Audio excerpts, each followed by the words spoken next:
Okay, time to start reading this. Ursus, what the heck is it called? Children of Ursus, I guess. No, like battle quests, battle story quests. So, should be a pretty chill read, hopefully.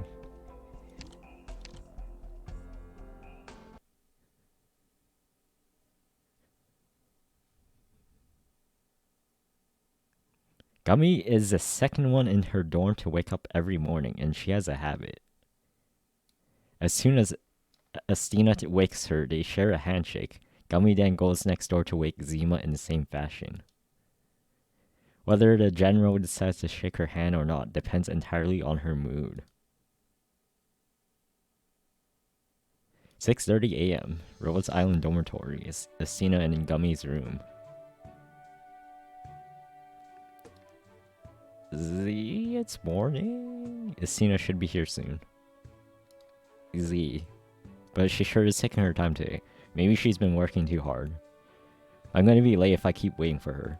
Come on, Gummy, just get up already. Z. You can do it, girl. Z.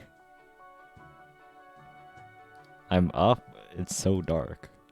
What happened to my nightlight? Is Cena? Where is she head out already? Better go check on her. Yeah, she's not here. I guess she had something important to do. I wonder what it was. Oh. What's this? Gummy went out. Won't be back until evening. Please look after yourself. Signed, Estina. Enzima. Look at them treating me like a kid again. Of course I can take care of myself. That means Zima's already up too. Oops, I better hurry up and report in or I'm gonna be late. Just gotta grab my trusty shield and frying pan. Oh, right, that's everything. Time to go.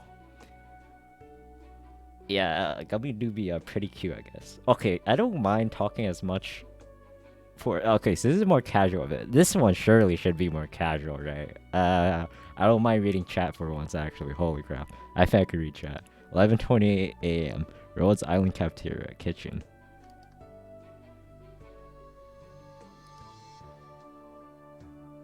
I'm kinda hungry. I left in a hurry this morning and didn't have time to fill up my tummy. But I guess I should focus on work first and grab some food afterwards. Order up, ready for the counter. On it.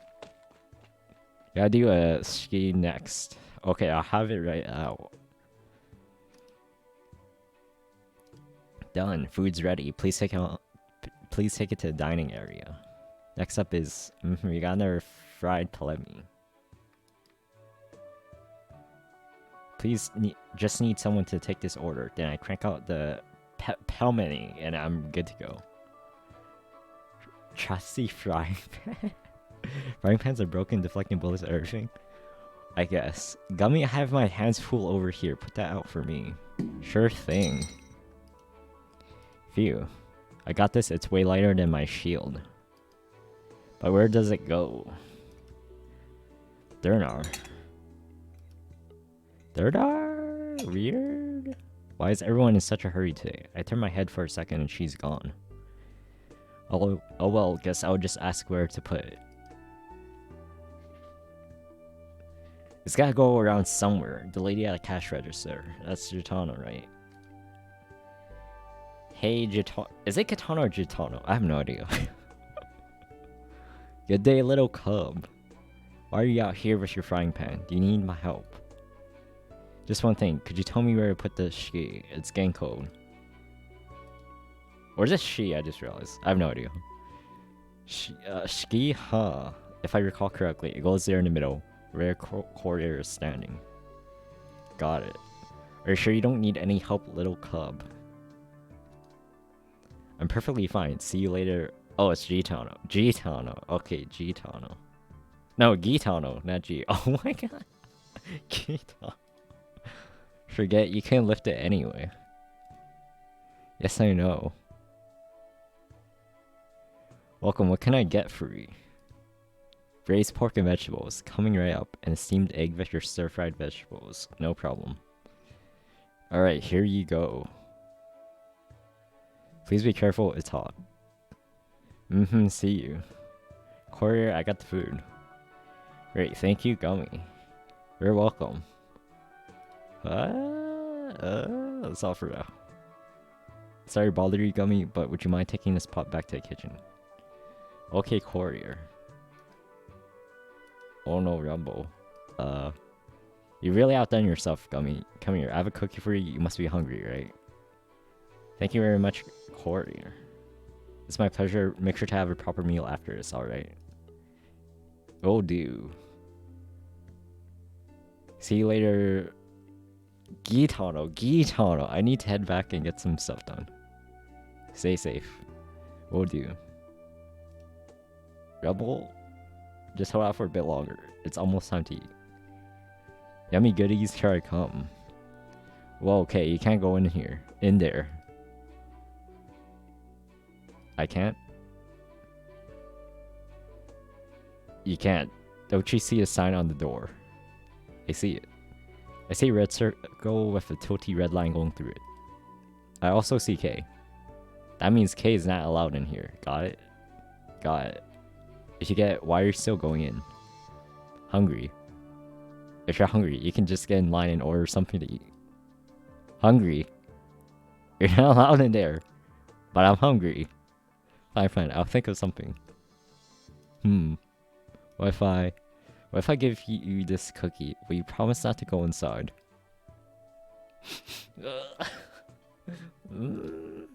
Okay. Here. Thanks. You're welcome. She finally left. There's still one more to go. Just hold on just a little longer. Why is the ladle so heavy? I can't even scoop up the food. I can't do this anymore. I have to eat something. Gummy has a habit. When she's famished, something takes hold of her. And she can't resist her urge to eat. Anything and everything.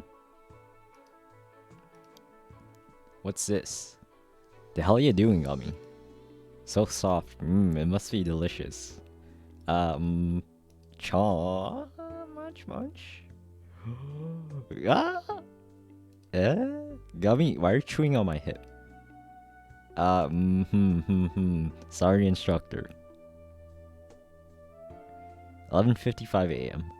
Rhodes Island Cafeteria dining area. Gummy is practically inhaling the bread in her hands, washing it down with a swig of soup. Calm down, Gummy. The food's not going anywhere, and we got training in the afternoon, you know. She doesn't leave a single scrap on her plate, and doesn't hesitate to reach for seconds. Gummy? In no time, she's gobbled up an entire table full of food. Guess you're not feeling talkative. I'll get back to you later. Sure, I feel like a whole new Gummy. Instructor, don't you want to eat? Sure do, but somehow all the food I brought out disappeared into your belly. I'm so sorry, instructor. Don't worry about it. I can always get more. By the way, how'd you end up so hungry? You skipped breakfast or something? I overslept this morning and didn't have the time to eat, so... You know, you might just be that type of girl, with bottomless pit for a stomach. Really? Yep, just like that one over there. Okay, she's charging the kitchen again. I better. Relax, we got someone keeping an eye on her. Plus, they laid out some goodies near her door just in case she gets in. She won't make it to anything important. Well, I thought those were welcome baskets for new recruits. Yeah, that too. Whatever gets the job done. See, she's done. If you sealed that door, it'd hurt her feelings. Letting her in every now and then lets her feel like she won, and it doesn't cost as much. Oh. So, who's in charge of keeping an eye on her? Gitano's on duty today. Good choice. She's always got it together. That reminds me, I have to ask you something. It has to do with training. Sure, what is it? I notice you have some trouble moving your arms, especially in quick repetitive motions. Why is that? I've watched you in combat and it's the same in the kitchen. You get two good strokes in and then you have to stop. I guess it's a habit. Oh well, that's a bad habit if I ever saw one. Can we fix it? Because stopping like that on a battlefield is gonna get you killed. But if he can cure you, I'm sure we've got the next Rhodes Island chopping competition in the bag. Give it a try. Okay, I'll try. Good, we'll get to it after defender practice. You won't know if we can fix that habit until we can try. But for now, we gotta eat. Yeah.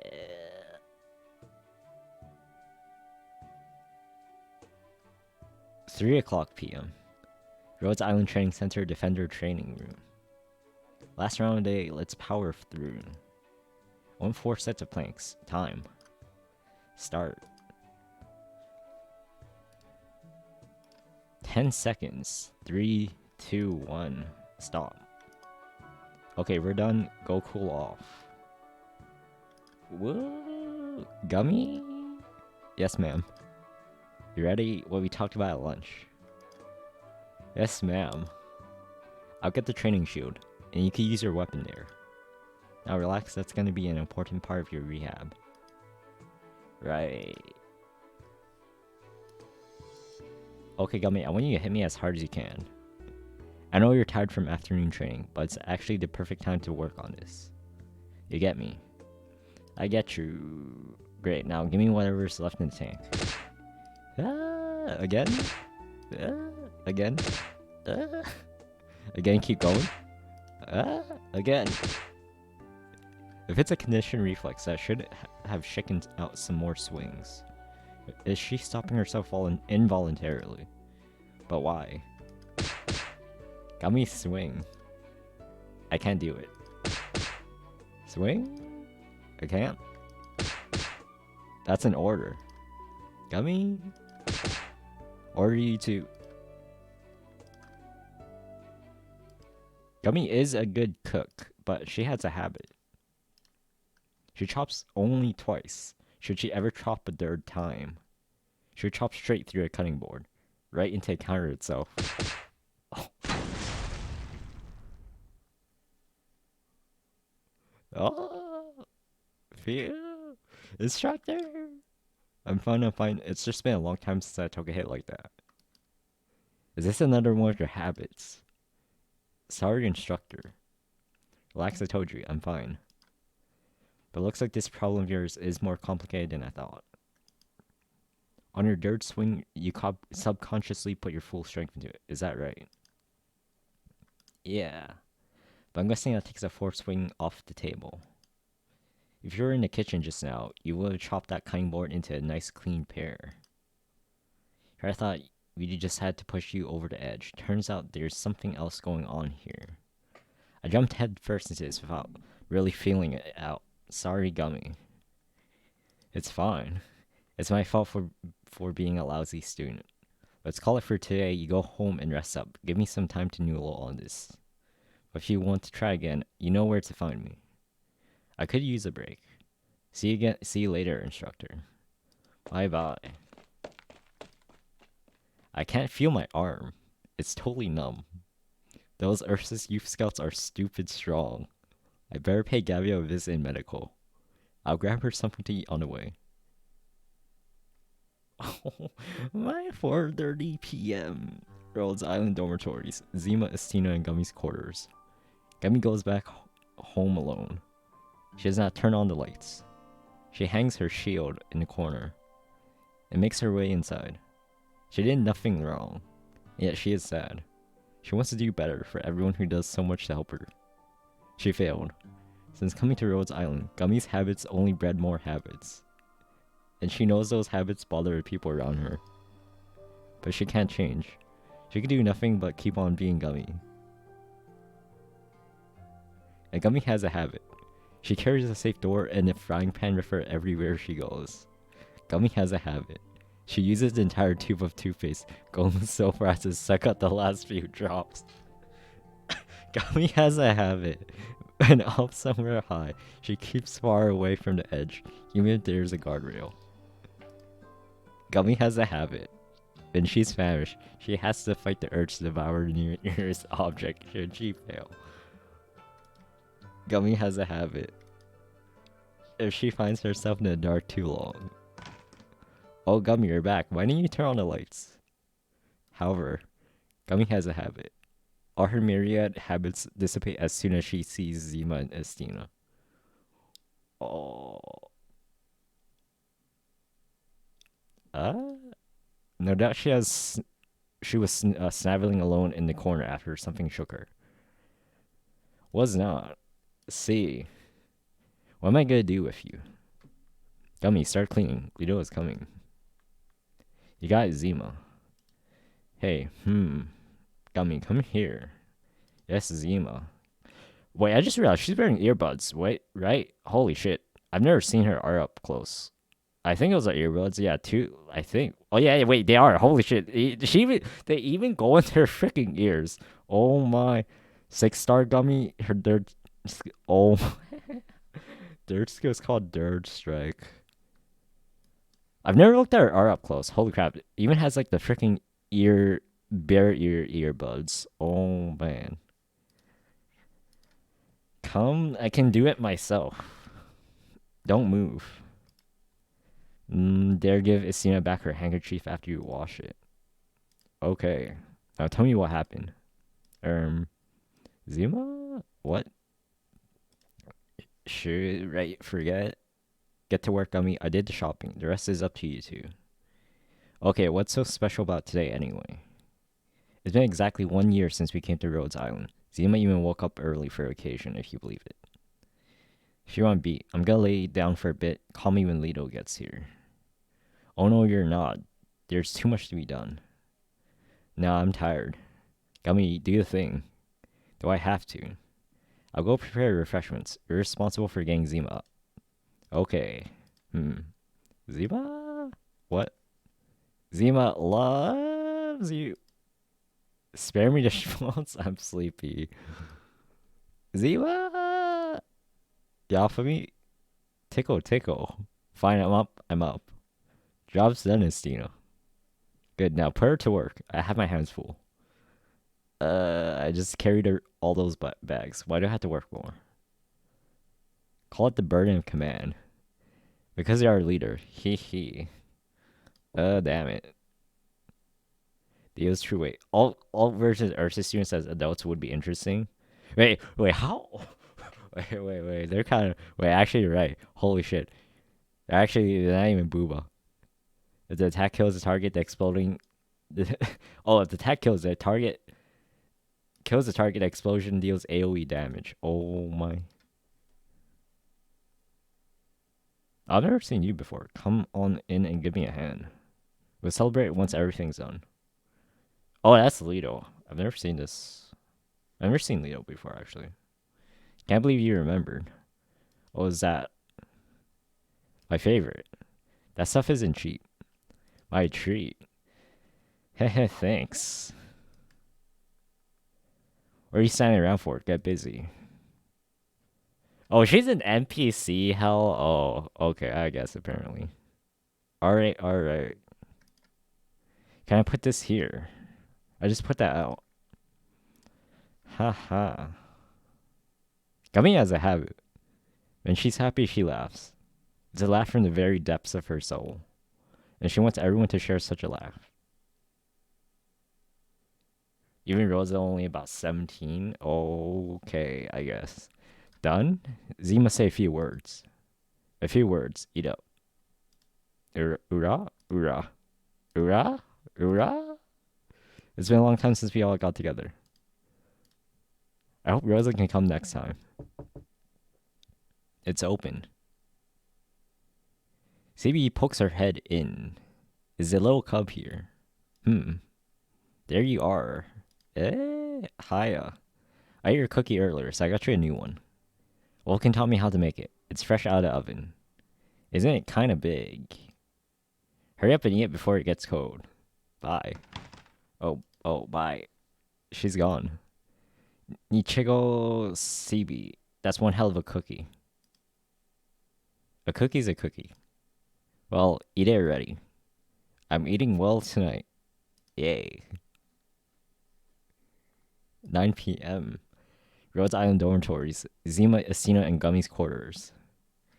Phew, that was great, but now it's bedtime. Just need my trusty nightlight. Huh, it's not turning on. Did the bulb burn out? Now that I think of it, it wasn't on this morning either. So when did it break? Uh-oh. Gummy has a habit. She absolutely must sleep with a nightlight. Gummy? What's up, Astina? Can I sleep with you tonight? Yeah, Zima? Are you sleeping with us too? I guess so. Hey, Astina, can the three of us really fit in Gummy's bed? Just squeeze in tight. Guess we're making a gummy bear sandwich. Fine by me. Alright, just tell me if it gets too hot and stuffy. I'll go back to my room. Okay. I'm turning out the lights. Good night. Night. Nighty night. Oh my, I can't believe they said the gummy bear butt. When was the last time we all slept together like this? I can't even remember. I don't even want to remember. Me either. Forgot to ask. Just get some sleep. Z. As soon as her head hits a pillow, huh? Gummy Z. Guess I'm the only one who doesn't pass right out. Settle down, brain. We got a busy day tomorrow. Hee. Zima's so cute. Nighty night. Gummy has a habit. You know what? Ursus student self-governing group. Zima and Stina. Their habit, Gummy can't quit. Oh, that's cute. That's cute. That's cute. Okay. Gummy, man, Gummy's cool. I guess Gummy is cool. I guess everyone else is kind of cool too. Must protect. Okay, I can kind of see now. Okay. Man, Gummy? Just one massive cookie. Oh my. Has anyone... I want to see somebody draw that, dude. I could just see me handing a fucking giant ass cookie to Gummy. Oh, man. It's plugged in. Is it recording? Test. Seems alright. Now what should I say? Ahem. Closure lent me this device for purposes of, well, the application says recording self-diagnosis and treatment of trauma using exposure therapy and related methods. A mouthful indeed. It's a very simple machine to operate. I just checked that the battery is charged, toggle the switch, and now will record automatically. Phew. Talking to yourself is so difficult. Honestly thought it would be easier to just open up to the screen. When I asked about alleviating or at least controlling my symptoms, the medical staff suggested this. Why not try talking it through with yourself? They made it sound so easy. Okay, we have video now. Not that I'll be showing this to anyone. Not that I would ever want to show this to anyone. Calm down, Stina. No need to be nervous. We're all friends here. Just speak your mind, let it out. All those things you've been unable to share with others, you can say to yourself over and over again. It's certainly a feasible idea. So let's take us back. While it may seem like there's nothing wrong, I know sooner or later we will have to deal with this, with so much. I know that Gummy and Natalia can never forget those things. What happened in school? What happened after we left the school? No one could forget. And Zima, I think she has been having nightmares recently. Little seems like she was able to let it go, but can someone ever truly let it go? As for me, I believe I can face up to it, but can I actually? No one will speak of it, but somehow we will have to come to terms with it, in the end. Still hard. Feel alright. I do think I am starting to get used to it though. Let's begin for real this time. I suppose I'll introduce myself first. I'm called Estina. This is of course a codename. My true name is Anna Morozova. Anna Morozova. It's a name I've not heard in a long time. It is my name, of course, but it feels somewhat unfamiliar. How strange. This is Vika, a good friend of mine. Vika was my best friend before I joined the student self-governing group. Now I live at the headquarters of an organization called Rhodes Island, where I am classified as a part of the Ursus student self-governing group.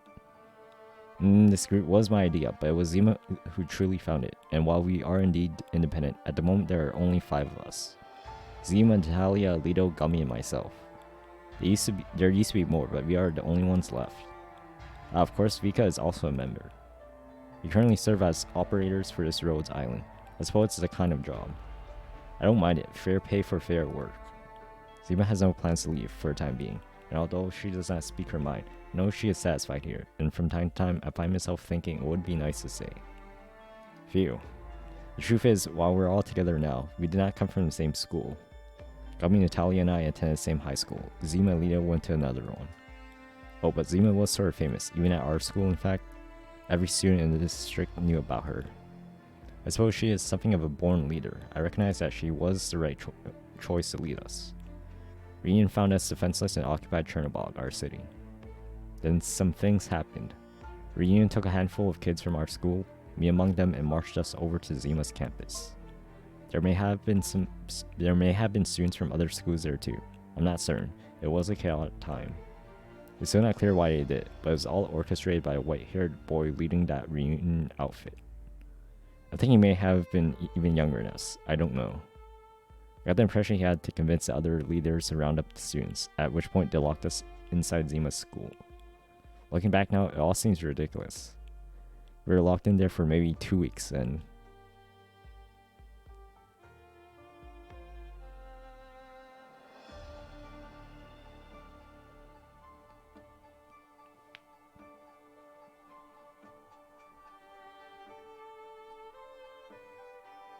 Anna?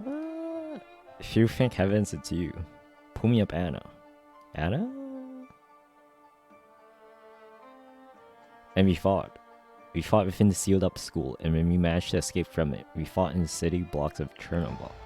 Every one of us has something we must come to terms with. It wouldn't be Gummy this early. Who could it be? Just a minute. I think I'll just leave the recording running. I don't want to worry about saving and closing it. Who is it? It's me. Who? I'm surprised at you, Junior Detective Estina. How could you not recognize my voice? Are you playing dumb? Could you keep it down? I've told you 1,000 times, I'm not your junior detective. Ha, you two are getting along nicely. Good afternoon, Anna. I'm here to bother you too. Natalia. Tea? Ah, thank you. It smells fantastic. A fine tea indeed. By the way, you took quite a while to open the door. Are you busy, Estina? Are we interrupting you? We could always come back later. I really only came to return this book. I'm not busy, don't worry about it. Not if anything pressing anyway. Oh. Relax, if Anna says we're not bothering her, we're not bothering her. Anna doesn't lie about things like that. Now does she? Hey, glad to hear it. Oh, but I never expected you were a type to lock your door. How cautious. Oh, she's a penguin? Okay, I guess this whole... I wouldn't think a penguin. I would have just thought it was some other bird. Wait. Because who's it? Isn't there... Oh, yeah, freaking Maggie. Is it Maggie? Yeah, compare her with Maggie? Oh... Oh, man. She has, like... Yeah, nothing about it. It's just a penguin on top. That's it. That's like the only giveaway. And handy, that kind of caution will serve a junior detective well. I've been very clear with you that I'm not interested in this junior detective nonsense. And besides, I just happen to have a reason to lock the door this time. I think you are the type to lock your door, actually. Anna's always been the most cautious of us. Don't tease me, Natalia. I just can't help myself with that adorable face of yours. Anyways, quite nice that you take high tea in the afternoon, as it should be. You really have a thing for tea, huh? Your face with that expression, it reminds me of freshly browned toast. What? What's that supposed to mean? I suppose it means you look silly. Oh, how dare you. That's over your line. And no matter, look how magnanimous your senior detective is. I even brought you biscuits. Oh, biscuits. No, that's unexpected. Is it? Sorry I didn't expect you to bring snacks. I figured you'd only come to mooch some tea. I misjudged you. I'm not some freeloader. Look, I prepared an extra special thank you gift. Hibiscus's famous vegetable scones. Very good. Let's see you off now. Hurry on back where you came from. Right now, immediately through the door and to the right. Have a nice day.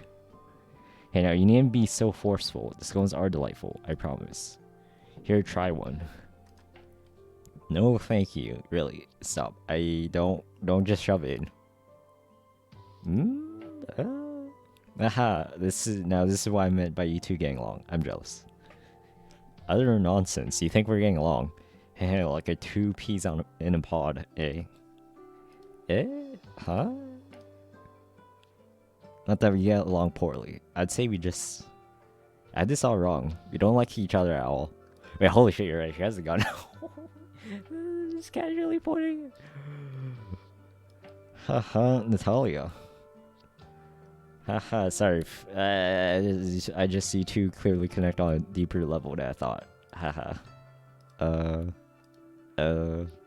There's no way you could be that funny, but whatever. May's here to give back my book. What brings you over, Natalia? Me, I've had some things on my mind lately. Things I want to talk over with you. Oh, important things. That's not like you. Especially to have you come to me. And I've always been close to you, Anna. But it's really nothing that important. We can come back to it later. Let's enjoy our tea time for now. Yes, let's... Well, May, be careful. Don't go prancing around with your teacup. It will spill. Now, child, it won't spill. Sorry, I wasn't expecting guests, so the room's a bit messy. There's a good place to entertain guests in their dormitory, but you don't have to stand there, Natalia. Just sit anywhere like me. I'll take you up on that. But Rose Island does provide nicely furnished dorms, clean and tidy ones at that.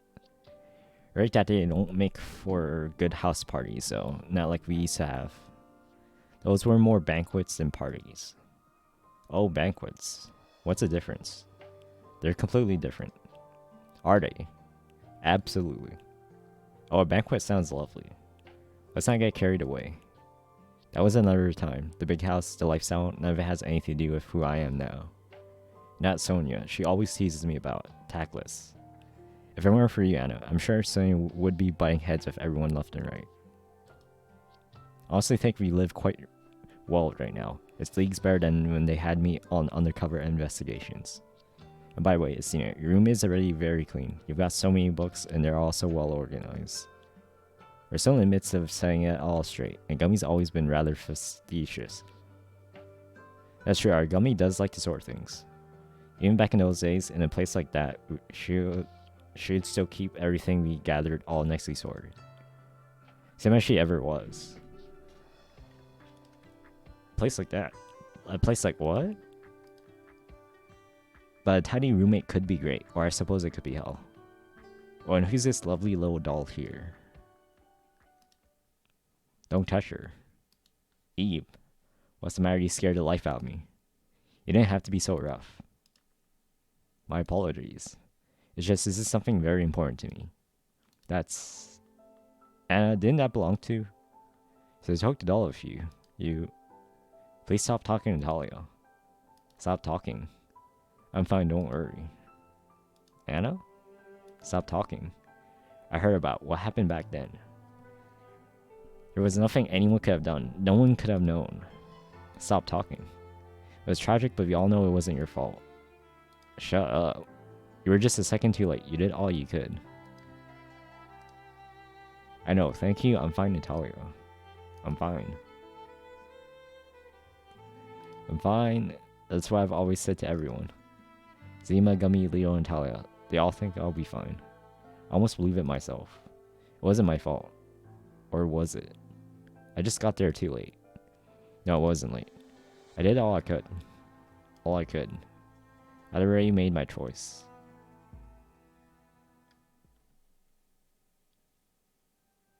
This book. Isn't it the last volume of the detective series I've been reading? Oh, that one. Yes, you have a good eye.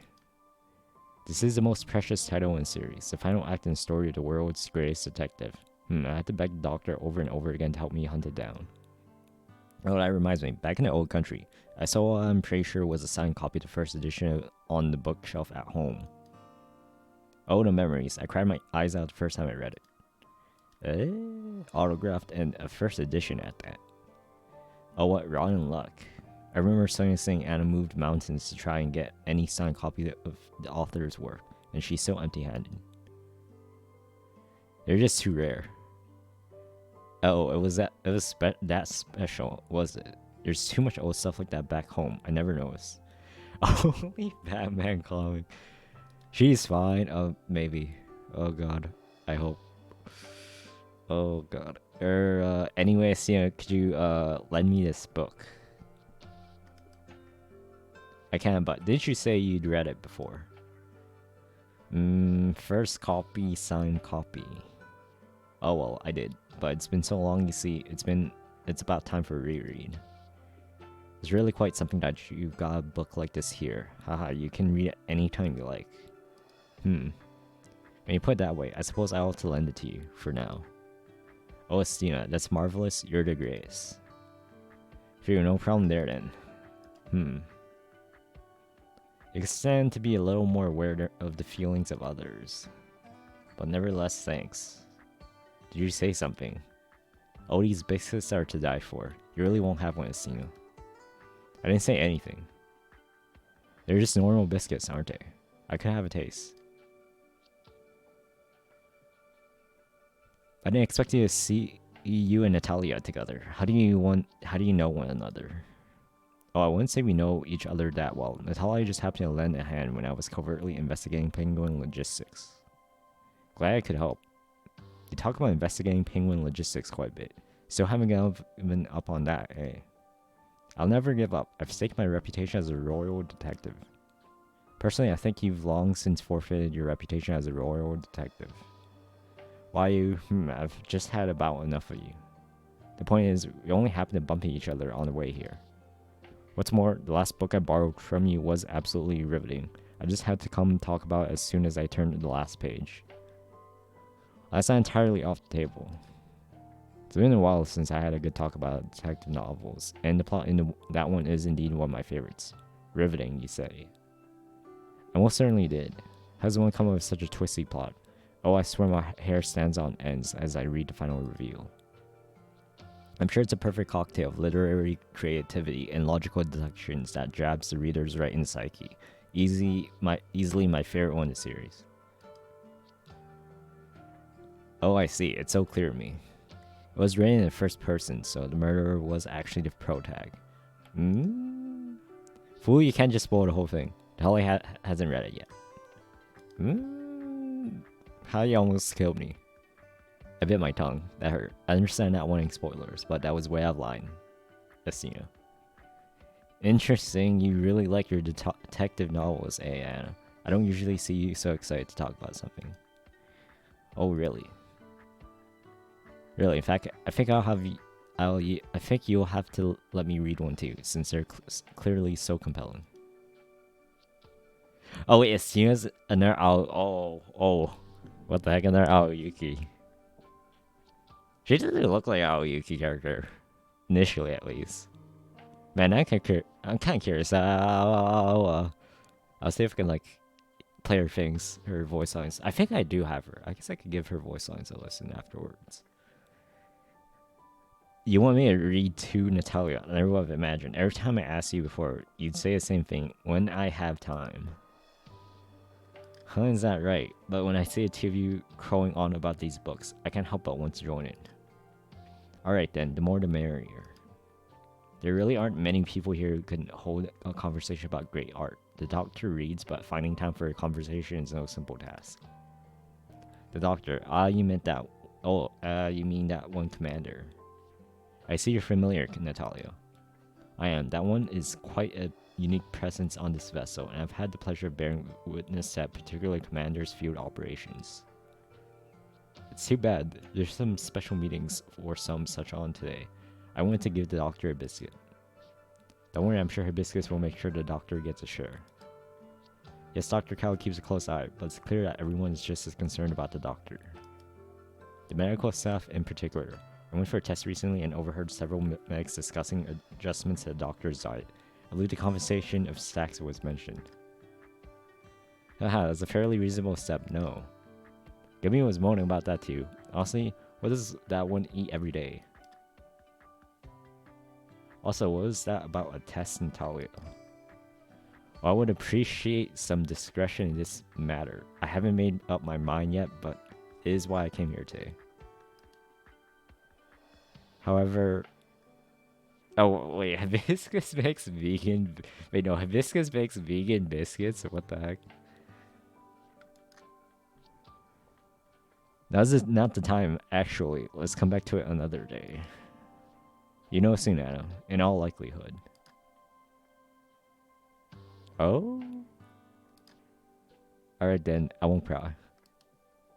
And let's get back to the matter at hand. Why don't we start and tally off with the classics? Oh, is that the matter at hand then? Okay, yeah, apparently mechs do be taking away our stacks, man. All my stacks. Hehe, it's an excellent opportunity to introduce a friend to your beloved hobby. I wouldn't let this go so easily. Oh, you're positively oozing passion right now. But of course. Don't underestimate the power of the detective novel. No matter the type, a masterwork carries a living soul within it. Hey, that's an anism if I've ever heard one, but that doesn't make it any less true. Reasoning out the plot of a novel is part of the fun, but the true draw of the detective genre goes much deeper. The scene speaks the truth, but I have to say, my favorite part has always been the detective unmasks the true culprit. And if we're talking classics, we of course have to talk about that one, eh? That one, do you mean? That one, yes. Ahem. One truth prevails. The murderer is you. Oh, I know that one. It's a detective's catchphrase. Right, no matter how many times I hear it, it still gets my heart racing. Indeed. But in my opinion, it's after a culprit is found that the real thinking, the real interesting bit begins. What do you mean? Allow me to answer your question with another question, May.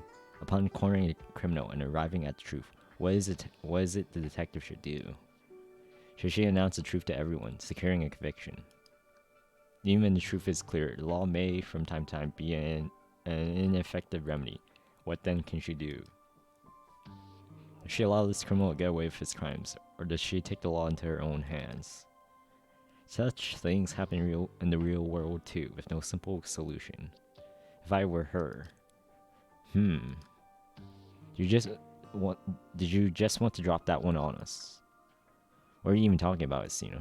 You've been acting off all day. Are you feeling alright? No fever. I'm sorry. A detective's duty is to uncover the truth. The rest is up to the police, of course. She can't play judge, jury, and executioner.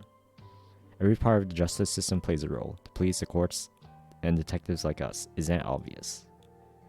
What's that face now? Did I say something so shocking? Of course I know a detective can't legally convict a criminal. I just never expected to hear you talk sense. Hey now, what's that supposed to mean? Nothing, just talking to myself. Now, given the world we live in, we've got a fair number of people who pass their days killing and killing. Murder may not seem a crime of particularly immediate concern, but we'll set that aside for a moment. It remains our duty as detectives to seek out the truth and uphold the law to the best of our abilities. We may not pass judgment, we may not go above the law, we may not exact our own justice. To do harm to others, no matter how we may package it, is an immoral act. The character of such behavior is immutable. Indeed, you're right. Whether or not the crime is ever known to others, whether or not judgment is ever passed, the knowledge of the crime lives forever within the criminal. It is a detective who digs out that truth. Just saying things like that feels so stupendously cool. The knowledge of the crime. You're right. No matter the justification, regardless of whether or not it is known to the world, what's done is done. And someday... Oh my, our little chat here has turned rather dour. Sorry, you shouldn't have brought it up. Oh no, it was quite an enlightening discussion to witness, but on the rare occasion we meet again for afternoon tea, let's discuss something a bit lighter. Yes, good idea. The tea's gone cold. Is that? What is it, May? You stood up just to have something catch your eye. It's, well, see for yourselves. What's that outside the window? The window, let me see. Oh, it's flying, and flying this way. Looks like some sort of drone. A drone. It is a drone, but what is it doing out here? Actually, I think it's calling the rigging. Ah, well, if it's attached to a land ship, it can't be a threat, eh? Nothing to worry about then. Upsies. Are you mad? Don't just go diving out windows. Heh, gotcha. May watch your footing. What? Anna. Phew, thank heavens it's you. She said just like that. Her body wafted back and forth, the breeze blowing her long hair so clean it clashed with the scene around us. That stark contrast made it seem like the entire episode was nothing but a dream. Pull me up, Anna. I froze silent. Anna. If a light touched, the dream slipped away.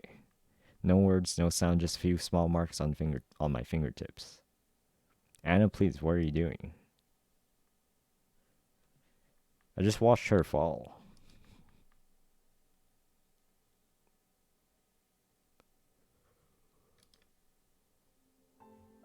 May, that was so reckless. Are you hurt? It definitely hurts, but I'm alright. Nothing permanent. Oh, but there's a note taped to a drone. It's for you, Natalia. Huh, for me? Let me see. Ah, May. Wow, what happened? You look like you've seen a ghost. I'm fine. Are you sure? You're definitely not sick. I wouldn't think any less of you. Fool. What? What kind of absolute moron would dive out a window and go hanging from rigging just to get her hands on a mysterious drone? Wonder if her brain would use a tool or ask me to use my arts. I didn't think of that, okay? Use your head next time. Don't scare me like that idiot. Give me your hand. No need for that. I'm really okay. You scratch your hand on a windowsill. Don't play dumb with me. I see right through you. You have a terrible poker face. Your eyes are way too sharp. As a junior detective, keen powers of observation are a must know. Well, it's not a deep cut. We'll wipe it clean, apply some disinfectant, and we're done. But you still want to have a medic operator look at it, no matter how small the wound. It's nothing serious. Don't get so worked up. But thanks all the same. Heh. No, it's a summons from Silence. Dr. Silence. Yeah, it's about the test I mentioned before. It's kind of scary. How did Dr. Silence know I was here? Anything's possible with drones, right? From Dr. Cal on down, the mechs all have their ways. That's for sure. Sorry, it seems I'm off to medical. No problem, it's clearly something important. Go take care of it. Well, I'd better be on my way then too. I've returned your book and borrowed another. A complete success. What's a complete success? Let's do this again soon. If all goes well, I'm looking forward to telling the whole self-governing group good news. It says I am. Anna? Nothing forget. Till next time. Toodle. The good news, huh? Vika, tell me, what exactly will that good news be? Natalia and Zima, or Sonia, if they can get along. Is such a thing possible? Yes, I think so too. I've never forgotten about you, about what happened to you. Would you blame me if I did? You would, wouldn't you? No, I know that's not true. I know you, Vika. I know that's a lie. In fact, I know you can't speak at all. You've been with me for so long. You're still by my side today. One day we must all come to terms. But not today, not now. It seems I am not strong enough. I still can't do it. Not yet. Man, the first part was gummy fun time. And, okay, this was still not quite like main story levels of Serial, but man, yeah, I guess Vika. Oh man, Oh shit, I'm missing. Okay. Yeah, probably better to ask Chad. I'm still a little too zoomery. I'll admit, I'm just still too zoomery. I don't even keep up with all the new operators. I think yeah, Horn's like kind of new. I have no idea what she even does.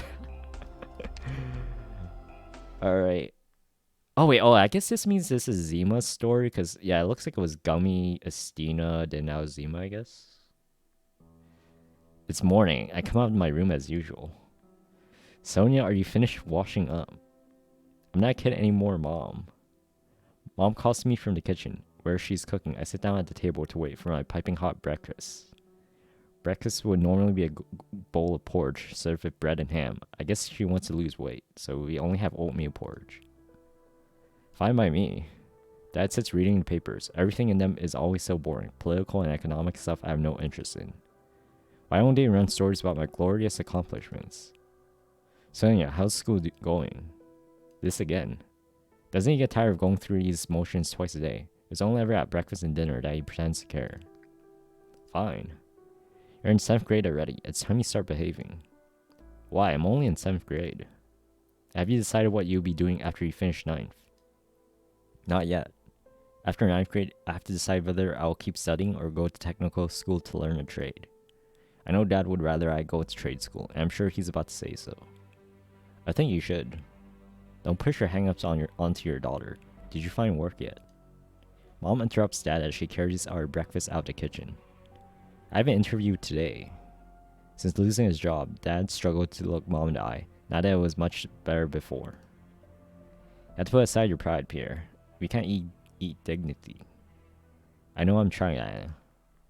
Mom cares a lot more about my studies than Dad. She wants me to stay in school after graduation. She's even saved up money for it. She always talks about how you couldn't go all the way through 9th grade for free in her day. At the same time, acknowledges how lucky she was to have been a maid to the nobility. She finished her studies at a girls' school, which let her get a pretty good job, even in a lousy economy like this one. Sometimes I wish I could be a good girl for her too. Too bad I can't. If only you were. Come on, Sonia, eat up. You don't want to miss the bus. I know. I look down at my breakfast, baffled by a strange look of it all. A sad little glop of porridge, half a slice of bread, and a suspiciously shaped ham. Mom, what's this? What do you mean? It's the same thing we eat every day. No, it isn't. Did you forget? A girl who looks exactly like me appears at the table. Who are you? Why do you look like me? I am you. She's me. That's ridiculous. Then who am I? You're Sonia. That makes no sense, but even weirder is how Mom and Dad have no reaction to this doppelganger popping up at our table. Sonia, what are you daydreaming about? Eat your breakfast. Oh, I get it. This is a nightmare. That's the easiest explanation. It's just some weird-looking food. I've had scarier dreams. Those are fantasies you pulled from comics and games. You used to think unbelievably powerful things were scariest. A column of tanks, a giant monster, your father's fist. Something simple and cruel. Oh my god. What is she saying? How could she know? What's it to you? You're just a figment of my imagination too. How else would you know what I'm thinking? Take a closer look at the food you're holding. What? It's not porridge. It's rice and water with some weeds mixed in. It's nothing like Mom's cooking. The bread? It's bread, but it smells terrible, like it's been left out for days on end. How should I know that? The ham looks like it's been torn off of a bigger hunk of flesh, and it smells almost fishy. Wait, is this blood? It's just a nightmare. But you never had one like this, and it feels so real. It's as if I get the sense my doppelganger wants to tease me, but teacher always says teasing is a way of making yourself happy by hurting others. And she doesn't look happy. Either way, I know I can't let her get away with it. Even if the food's a bit worse, does that make a life not worth living? I have to shut her up and get to school. Shut up. I know the best way to deal with somebody mouthing off. My fist. Does it feel just like you've actually eaten it? I clench my fist and lunge at her, but she's one step ahead. My right hook slams hard into the face of the boy in front of me. The feeling of bone crushing against skin is comforting in a way. Ah! So strong, I thought for sure a dozen of us would be enough, but she wiped the floor with us. Even we... Oh man, I can't do a Russian accent. Freaking the way they say blah. Oh my god. Even we clubs like you want to play bully. It'll take more than that. Go just see. Wait, General Zima. This isn't over. Honestly, I like the name General Zima. It's badass. But these punks always come at me while I'm trying to nap. Don't they know I usually skip afternoon class? Thanks, General Zima. Hi, you're still here. You didn't run away. I want to thank you this time. This time. Oh, you don't recognize me. My name is Valeria. This isn't the first time you've had to save me. Now she mentions it. The yellow bow in this girl's hair does look familiar. Was it last week or last month? I'm pretty sure I helped her, yeah. You saved my friends too. We're also thankful to you. Looking at her bright, shiny face, some of her happiness infects me, but I still have to keep up appearances. I just can't stand these shitheads pushing the little people around. You need to work up some courage. If you were braver, they'd be the ones scared of you. Wait, does Zima mean winter? General Winter? General Zima, I guess? Yes, you're right. I'll try. Good, now get out of here. Bye and thanks again. She yells back as she runs off. Is it just me, or is everything in the classroom much dirtier than it was? Whatever. Back to my nap. I pull 4 chairs together and lay down. What's that? My back is pressing into something. I reach behind me and pull out a yellow bow. Looks so familiar, but it's dirty and one side is broken. Huh. Back of the bow is stained a dark black color, like blood. Must be ketchup. I toss the bow aside and go back to sleep. But before I can slip into my slumber, I hear a voice. Zima is winter, Leo is summer. Oh, okay, I see. He found this bow later in one of the classrooms. Admit, you know she is dead. Classroom door suddenly flies open, interrupting my nap. A girl with glasses walks in, carrying a book. I can tell from her uniform that she doesn't go to the school. Excuse me, is anyone else here? This is my territory. I'm the only one allowed in. Sorry, but my friends and I are looking for shelter. Are you Sonia? You're Anna. Anna used to be my neighbor. I haven't seen her in years, but since we moved, take another classroom. Honestly, she asked nicely, and it's not like we didn't get along before. I don't really want to turn her down. But things have gotten rough among the kids here since the first fire. I had to fight off 3 gangs today alone. I know this might bother you, Sonia, but there's only one inside Anna. Let's just chase her away. Oh, okay, time for another fight. Then we'd be no different from the robbers. That isn't us. Anna's the same as she ever was, a peacemaker. Right, I'm Leda, and I'm a pretty good cook. What if I made you something to eat in return for letting us hide here? I'd say that's a pretty tempting offer. It's been a while since I've had something that didn't just come out of a can. Okay, you can stay, but watch your step. I'm Sonia, and you don't mess with me. Did she just say Sonia? Is that actually General Zima? She's famous even over at our school. She's easily the strongest girl in the district. No way, sounds like we lucked out. I would say I enjoyed the acclaim, but the best part is seeing the face of a good girl like Anna turn upside down when she hears it. Thank you, Sonia. We'll try not to bother you. They have no reaction. Lame. After I give my permission, she leads her whole caravan in. The first bunch are a mix of girls and boys. Their clothes are pretty ragged, their hair all messy, and they clearly haven't slept in days. Then behind them, what the hell? A bunch of empty floating school uniforms. At the very back of the crowd is me. Floating sailor suits, huh? That's quite a coping mechanism. What are you talking about? I mean, who even are you? I'm you and you're dreaming, idiot. That makes sense. Something like this has to be a dream. But why did I just call myself an idiot? I mean, at least it's better than a bunch of headless zombies. What do you mean? Why would there be headless zombies? Because you killed them all. Why would I do that? Because they were going to attack you, weren't they, Estina? There was no other way. They forced your hand. As long as there's a good reason for it, violence is okay. That's how I roll. Is that really what you think? I always believed I was doing the right thing. This is pretty weird, even for a dream. My doppelganger is having a conversation with a girl I barely know, even as if they're old friends. But all reason tells me they're both just figments of my imagination. That reminds me, shouldn't I have woken up as soon as I realized I was in a dream? The instant that thought pops into my head, everyone in the room but my doppelganger in the floating uniforms turn to fix their eyes on me. Every face bears a twisted smile. They surround me. You're our leader. You should stay here. You should lead us. I try to find the other me, but she's gone.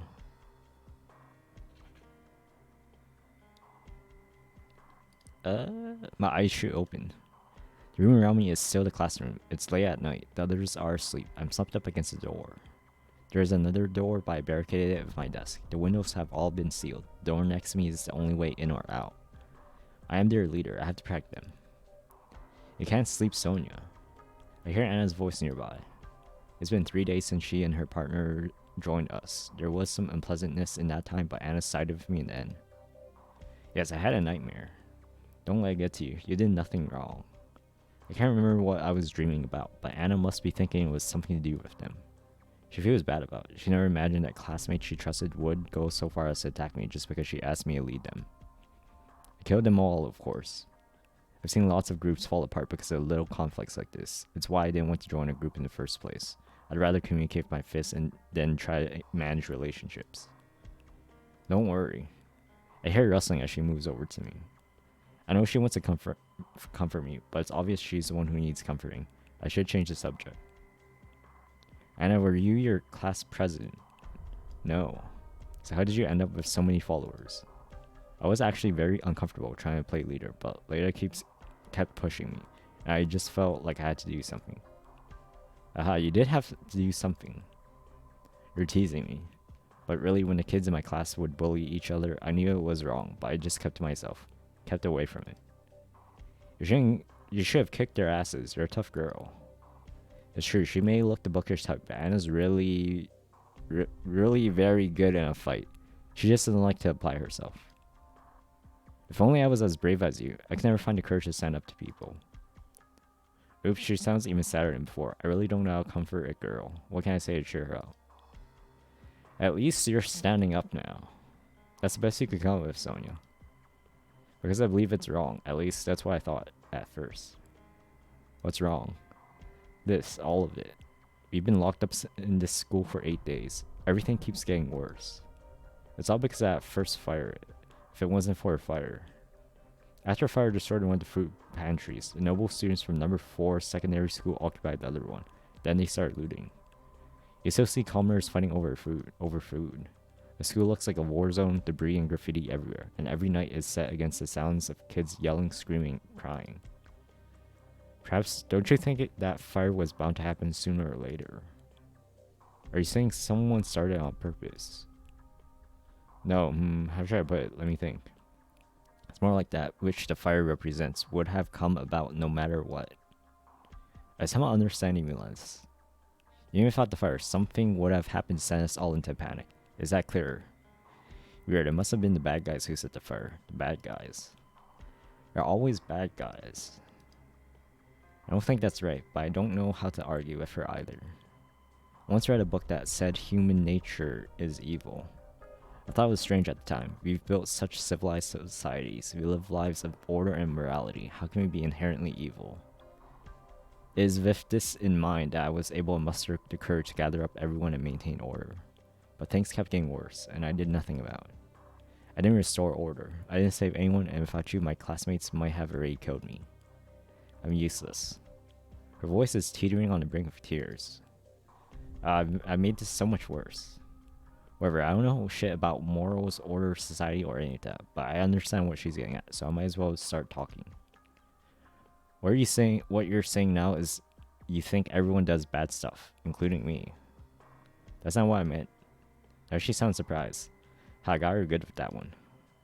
I fight a lot, but they always deserve it. Okay, don't be sad. I'll help you. You will. I'm your leader and you want to do good. Of course I'll help you. Thank you, Sonia. Hey, isn't it customary for a group to get a new name when it gets a new leader? You got any ideas? Let's go with the Ursus Student Self-Governing Group. I probably shouldn't have expected much out of an honor student. But I guess a straightforward brass tacks name like that is okay, every once in a while. Alright, from this day forward, we will be known as the Ursus Student Self-Governing Group. I lead the group and you are my counselor. Right. You heard the relief in her voice, and it made you happy. Because you finally protected something. You earned someone's trust. You started feeling like a real leader, like a hero out of one of those novels. Who are you? I'm you, are you blind? Sure, she does look exactly like me, but why am I raking myself over the coals like this? And it freaks me out the way she always says what I'm thinking, not to mention her creepy tone of voice. USGG. Was it? Wait, yeah. Ursus Self-Governing Group. Yeah, I guess USGG. USGG. It's no fun for me either, but every time I think back on this night, I want to laugh at myself. Is that my fault or yours? I don't know, and I'm not going to ask you. I'm scared you say it was your fault. I'm just as scared you say it was mine.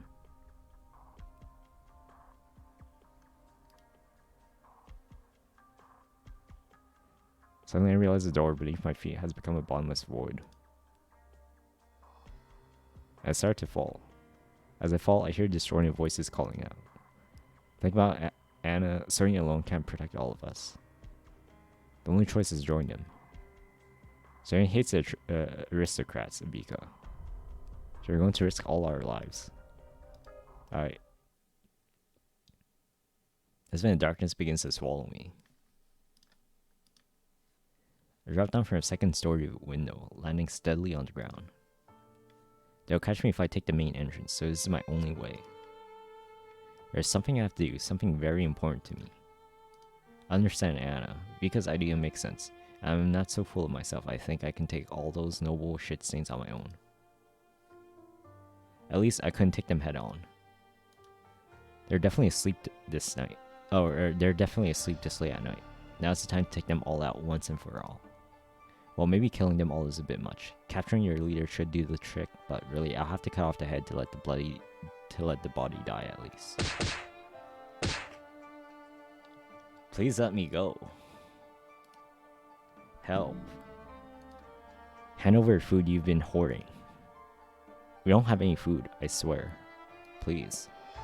But I'm going to save them. Not only because I'm busy, I also don't care. I've seen so much of these past 2 days. I saved a few, and now they've got more kids holed up in the classroom than when Anna showed up with her classmates. So Anna had to listen to Vika. But the truth is, even though she told her I don't like nobles, it's actually Anna who hates aristocrats more than anything. When those shitheads took the last remaining food store and left the rest of the kids to fight over scraps, that was the last straw for Anna. He doesn't want to join them. And sure as hell can't change her mind, so it would be nice if the cause of all her worries here just went away. I think to myself as I press on, leaving a screens of fade away behind me. The tree was still standing yesterday. Who's bored enough to go around chopping down trees? I suddenly trip over something, barely keeping myself upright. I look down to see a fallen road sign, already covered in illegible graffiti. It's only been 10 days since they locked us up in here, but schools look like it's been abandoned for years. Pockmarked walls, graffiti, litter, blood. Honestly, I hate it, and I don't know when it will finally end. I hang my head and press forward to a fancy scumbag's base. It's in this warehouse with the last of our food. And who I see standing there? Me. Who are you? I'm you. Not sure why, but I actually wasn't that surprised. You'll be charging into this warehouse in a minute. You went to go right for your leader, but you were never very good at sneaking, so you got caught, and you had to face down a phalanx of fancy rich kids. You're strong, so you almost managed to break through them. But you've always been so reckless. You knocked over a lovely Canariela, and well... What? My doppelganger suddenly vanishes, and all I can see before me is a pure fiery red. I lit the second fire. Blazes destroyed the noble stronghold, and all the food along with it. Nothing could be saved, and as parlance, the fire burned down the final barrier to the students' indiscriminate and chaotic struggle that followed. The aristocrats from number 4 secondary school are all gone. Grab what you can. I saw those nobles over there. Kill them before they get away. Back off, I haven't eaten in 3 days. I'm looking for food. What did you just say? I said get the hell away from me. The school descended even further into chaos. Now nowhere is safe. Some of our self-governing group have gone missing. Vika never came back. Piss off. It's mine. Help? One day I can't remember which reunion... one day I can't remember which reunion suddenly left. But they never actually did anything other than lock us inside. And the chaos continued, as if the students didn't even notice they were gone. As if they were enjoying the chaos. Hey, the reunion guys guarding the school are gone. We can finally leave. Why don't you look excited, Anna? It doesn't matter anymore. Ever since the first fire, none of this had anything to do with reunion. But we were not ready to escape the chaos, and the next day the catastrophe came. The catastrophe shook everyone. It was then that it became clear that they could all leave. It was also then that we realized things were even worse outside the school.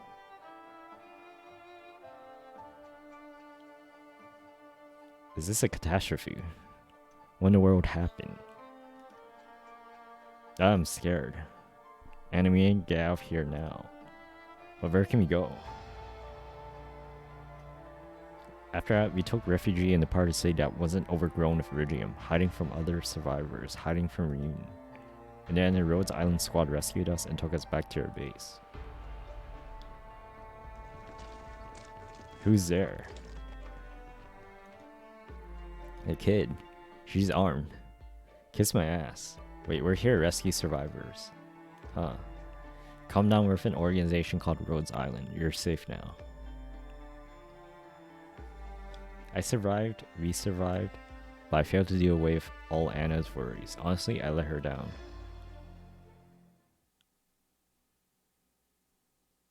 Sonia, students never would have become like this without the fire. It was an accident. I don't blame you, Sonia, but if you had discussed it with me beforehand. I just wanted you to be able to sleep at night.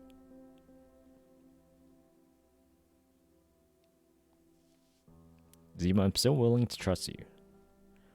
But I don't know how to talk to you about these things. You're guilty. I'm not. You deserve to die. It wasn't that bad. You let me go because you felt guilty. I didn't want to kill you. Don't beat yourself up. You made a mistake is all. I can't stop thinking about it. I hate you.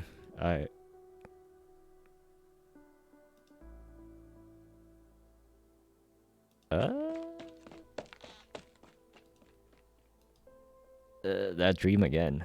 Anna, The brown-haired girl slumps up against the washstand and stares out the window. The moon looks lovely this evening.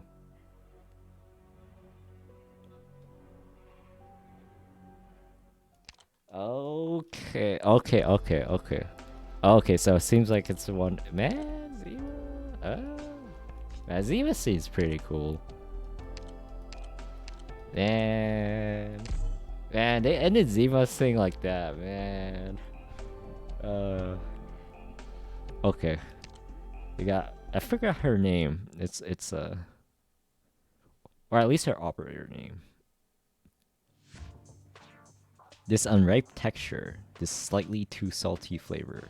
Oh, I'm finally home again. Oh yeah, Rosa. Yeah, Rosa.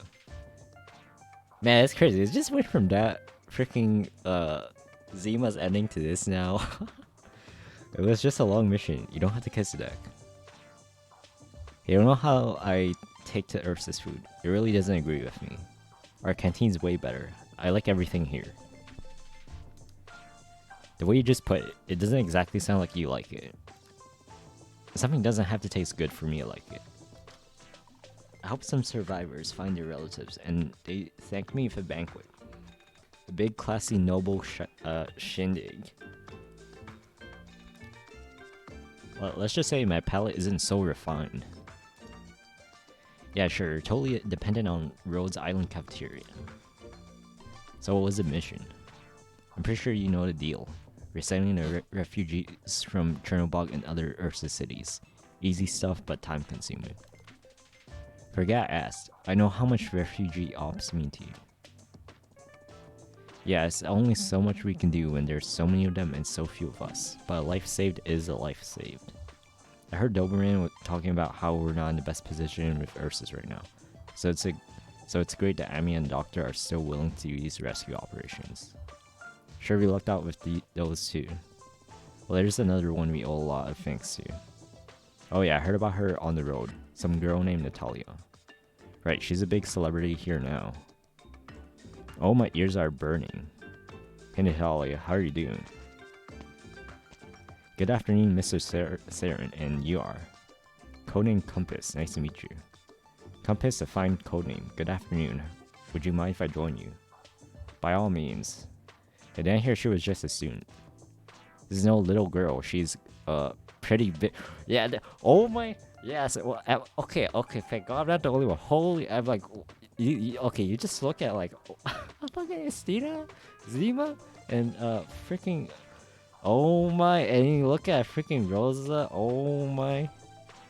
What do you think student means? Oh. I don't know how to talk to a lady like this.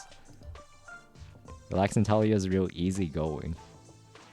I happen to overhear that good Compass has just returned from resettling refugees. That's right, we were just talking about. I was telling him all that you did tell. Oh, my role was completely trivial. You're too modest. If it wasn't for Natalia pushing the survivors along, we would have had a much tougher time. The refugees were talking about her too. They said there was a kind young lady who told them Rhodes Island is good people. And after hearing it right from Saren, I really gotta thank you, Miss Natalia. The refugees having a good image of us makes all the difference in the world. Without you, I know things would have gone bad out there. I mean, I was a refugee too. I know how they think, but it still sucks when you're trying to do good and people don't trust you. I did absolute bare minimum. It was you out there doing the real work, Compass. It's not that they don't trust Rhodes Island, it's that they've suffered a catastrophe and they don't trust anyone.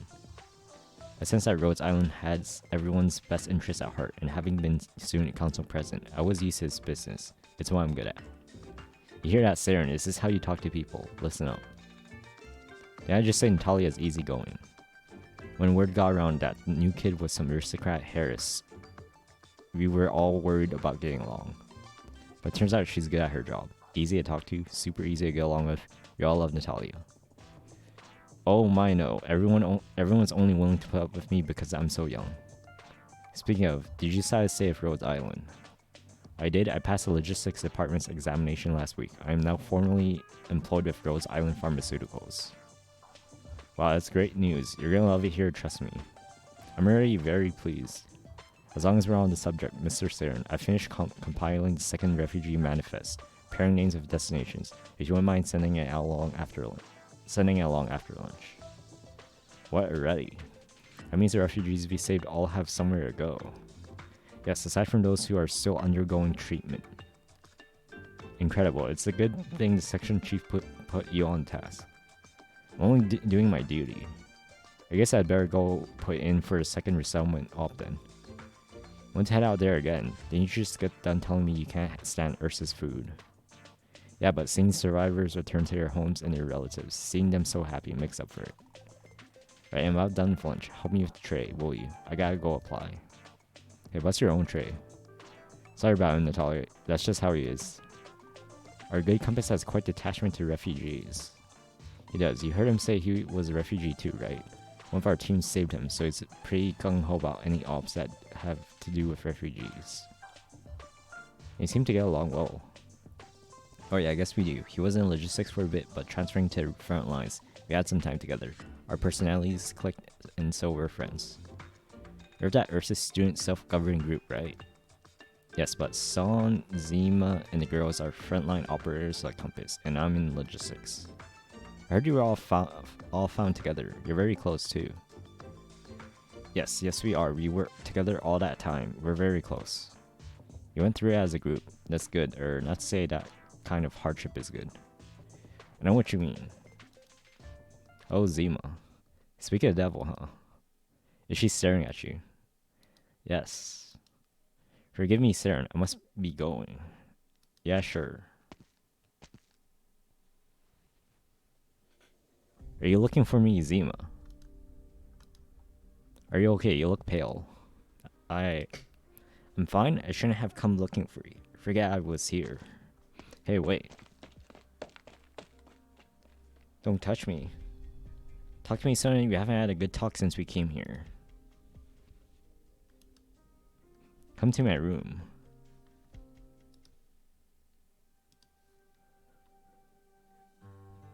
Have a seat. Care for a drink. Coffee, tea, I have both. That's the aristocrat in you. You still have the strength to tease me. Looks like you're in better shape than I thought. Your face back there was a ghastly sight. Let's call it coffee then. Rose Island has some fine beans, but I can't say the same for their tea. I've heard it has to do with the chief engineer. She's quite particular about her coffee. What do you think? How should I know? Okay, I've been hearing nothing but praise lately. I'd miss your venomous tongue. I'm sick of you already. Do you take it with sugar? No. Really, it's black. No. Alright. Enjoy. Bleh. It's too bitter, isn't it? Come now, take a spoonful of sugar. Did you just drag me here or screw with me? You're the one who wouldn't take the sugar, Sonia. Let's not forget, it was you who came looking for me. I already told you, that was a mistake. We're not friends. I don't like you. True, we're not friends, nor is Anna my friend. We simply survived together. Simply. Sienna, there are some things that are harder to say to those closest to you. If you were my friend, I would not have brought you here. Some things can only be said to someone unimportant, someone who understands your situation. For me, the best person is Anna, but you do. Rosaline is too direct and open, while Lada is too honest and kind-hearted. They won't do. Surely you feel the same, which means you have only me, I'm afraid. I'm honestly not surprised you came to me. Does that mean you want to talk to me? Yes. Why? So in these last 2 months, how do you feel fighting as an operator? What do you mean feel it? It's just fighting. I guess it does suck to have to listen to that doctor. You're talking back to the doctor. You made it to logistics. You're quite something. I'm not like you. I don't talk fancy. What I really want to ask is, after all we've been through, do you not struggle to pick up a weapon? I like fighting. I see. Still, I think it would be in your best interest to learn some fancy talk. It could save your life. Don't have to worry. We may not be friends, but we've been through so much together. I think it's normal to care about you as a colleague. And tell the truth, I do quite like you. I would like to be your friend. Huh. To be more precise, I'd say I envy you, because you do so easily what I could never do. Now then, Sonia, won't you tell me what made you seek me out? I've been having nightmares lately. Can you describe them to me? No. Alright, let me guess. They must be something you can't talk to Anna about, otherwise you wouldn't have come to me, right? Right. I figured you out while we were still in Chernobog. You two have an understanding. You each know what the other needs, but you avoid talking about it. None of your business. Like, I'm not trying to tell you what to do. I'm in no position to be giving advice to others right now. Let's talk about something else, Sonia. Do you plan to live your life as Zima now? What do you mean? I mean, you are going to stay at Rose Island. You don't have to. People here are very understanding. If you want to leave, they would send us off somewhere peaceful. There are many survivors like us, rescued at the same time, already on their way back to Ursus. If you want to, we could go to another city in the Empire and start new lives. So why haven't you left? I don't know. Nice weather today, isn't it, Sonia? Perfect for picnics. Hey, back when we were combing through the ruins, desperate for food, stretching a single bottle of water lasts the entire day, I often thought to myself, if I survive this, I'm going to find a lovely garden on a sunny afternoon and have a sumptuous picnic. Hey, but far more often I thought, I wish you killed me that day. Don't hesitate, don't pay me, don't think and save me. Look down at this wretched aristocrat girl and swing your axe. It may have been the very best thing for me. Have you just ended my life right there? There's still time. You're really good. You left that place, Sonia. You returned to the civilized world. You must think as civilized people. You must use civilized methods to solve our problems. Those things that happened back there cannot happen again. Who cares? You care. You're a good person, Sonia. General Zima, protector of the weak, bane of the bullies. Don't make me puke. That's the Sonia I heard rumors about. I just can't stand those punks who get a little bit of strength and think it's a licensed bully. You must hate the aristocracy then. They are a bunch of fake-ass self-important shitheads. Yes, they, or rather, we are fake-ass self-important shitheads. Since you brought me back, I don't think I've ever told you what happened to me before you showed up, did I? Nope, I just know you were in charge of that gang of nobles. I'll tell you a story sometime. Whatever. Oh yeah, welcome back. Oh wait, I missed on your link. Wait, what is this link? Do I... The archive link? Oh, okay, never mind. I shouldn't have clicked that. Start Labyrinth? I haven't started. I'll get around to doing it. Most of the nobility and wealthy people fled the city when reunion came, or even before. They know or they were coming. Yes, they did. Sons of bitches. Indeed, but you know, nobles are selfish. You too. Yes. So why did you say? My family was just too slow. We were trapped with some other noble families. Some houses didn't take the threat seriously, of course. Oh. Come now, don't give me that face. This background is important to frame this story. We'll get to the good part. In short, the students who were sent to your school fell into either the slow or stupid categories. We were at first meant to stay with our parents, for reunion to use as hostages to bargain with the Empire. But in the end, we were separated and sent to a school. It's kind of weird. It was. Nobles make good hostages in a time of war, not to be wasted. The aristocracy is elegant, noble, and should command respect. Even as a captive, one must never forget her house. You're all screwed in the head. The old me would have locked you in a 2-hour debate for saying that, Sonia, but that's how I was raised. But now I agree. There is no real difference between nobles and commoners. It's all window dressing. Scrape out the veneer and the aristocracy is truly ugly. We talked about how if it weren't for First Fire, if you didn't lose that food store, things wouldn't have gone so bad. But Anna even said without the fire, something else would have happened. If I had been through that, I would have thought the same. But in any case, it's post hoc. What needed to happen to cause all that came after. The funny thing is, nobles don't need anything to happen. Put them together and they fight. Why? Shall I get into the differences between new and old nobility? The mayor's political leanings. How many factions are in Chernobog aristocracy? You should, not do that. But you won't understand why you fight. I guess I would just never understand. I'm not really interested in these things either, but as a daughter of the House of Rostov, I had to learn. All you need to know is that from the very first day we were locked up in school, the noble students were backstabbing each other. I had no choice but to step forward as a student council president of number 4 secondary school and use my status to bring order. You mean you organized them to put an end to the infighting? Sounds reasonable, doesn't it? In order to stop my classmates from fighting, I stood up and took charge.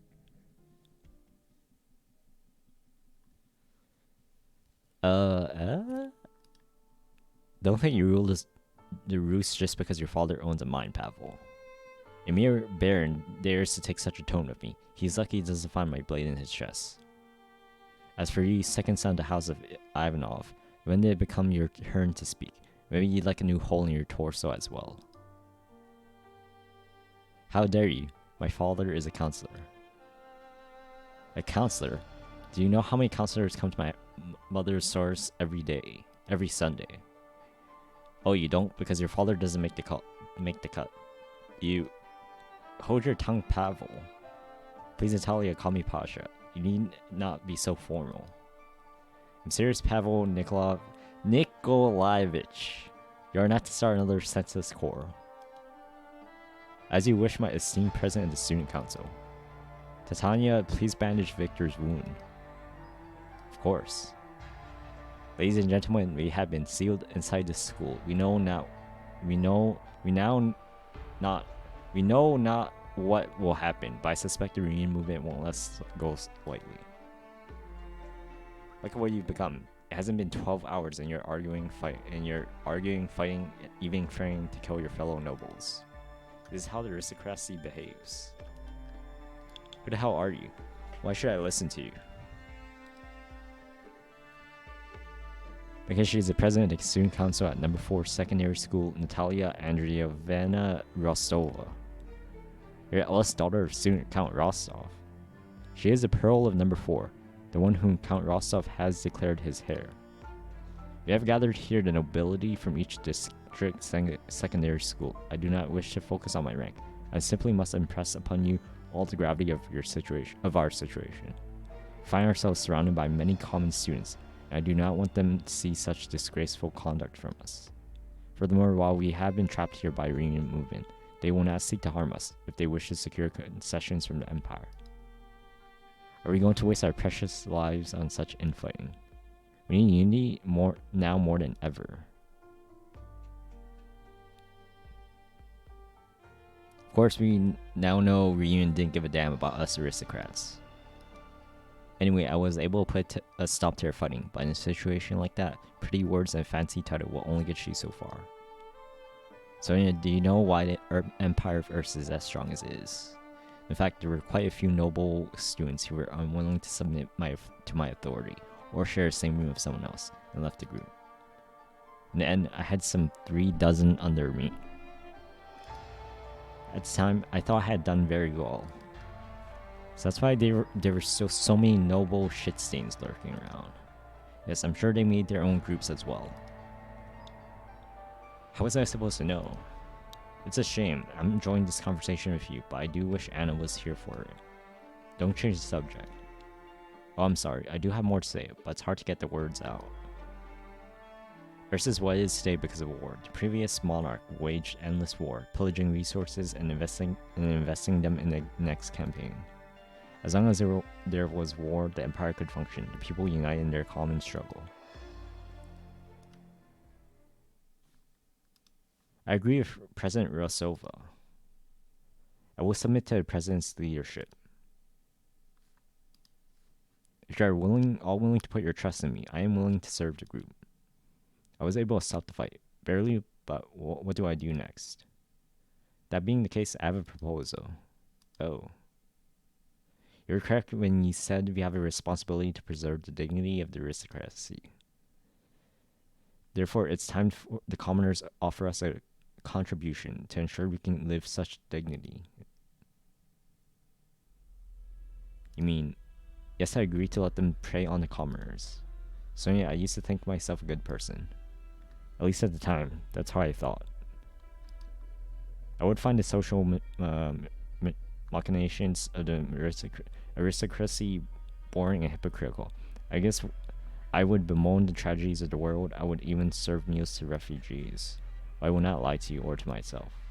At that time, to unite the nobles, I allowed them to pillage. When the white-haired girl is thrown to the floor, she takes a few solid hits to the face, and a slight trickle of crimson blood slips from her mouth. It curls into a smile. A tragic smile. Oh, you piece of... I am a monster.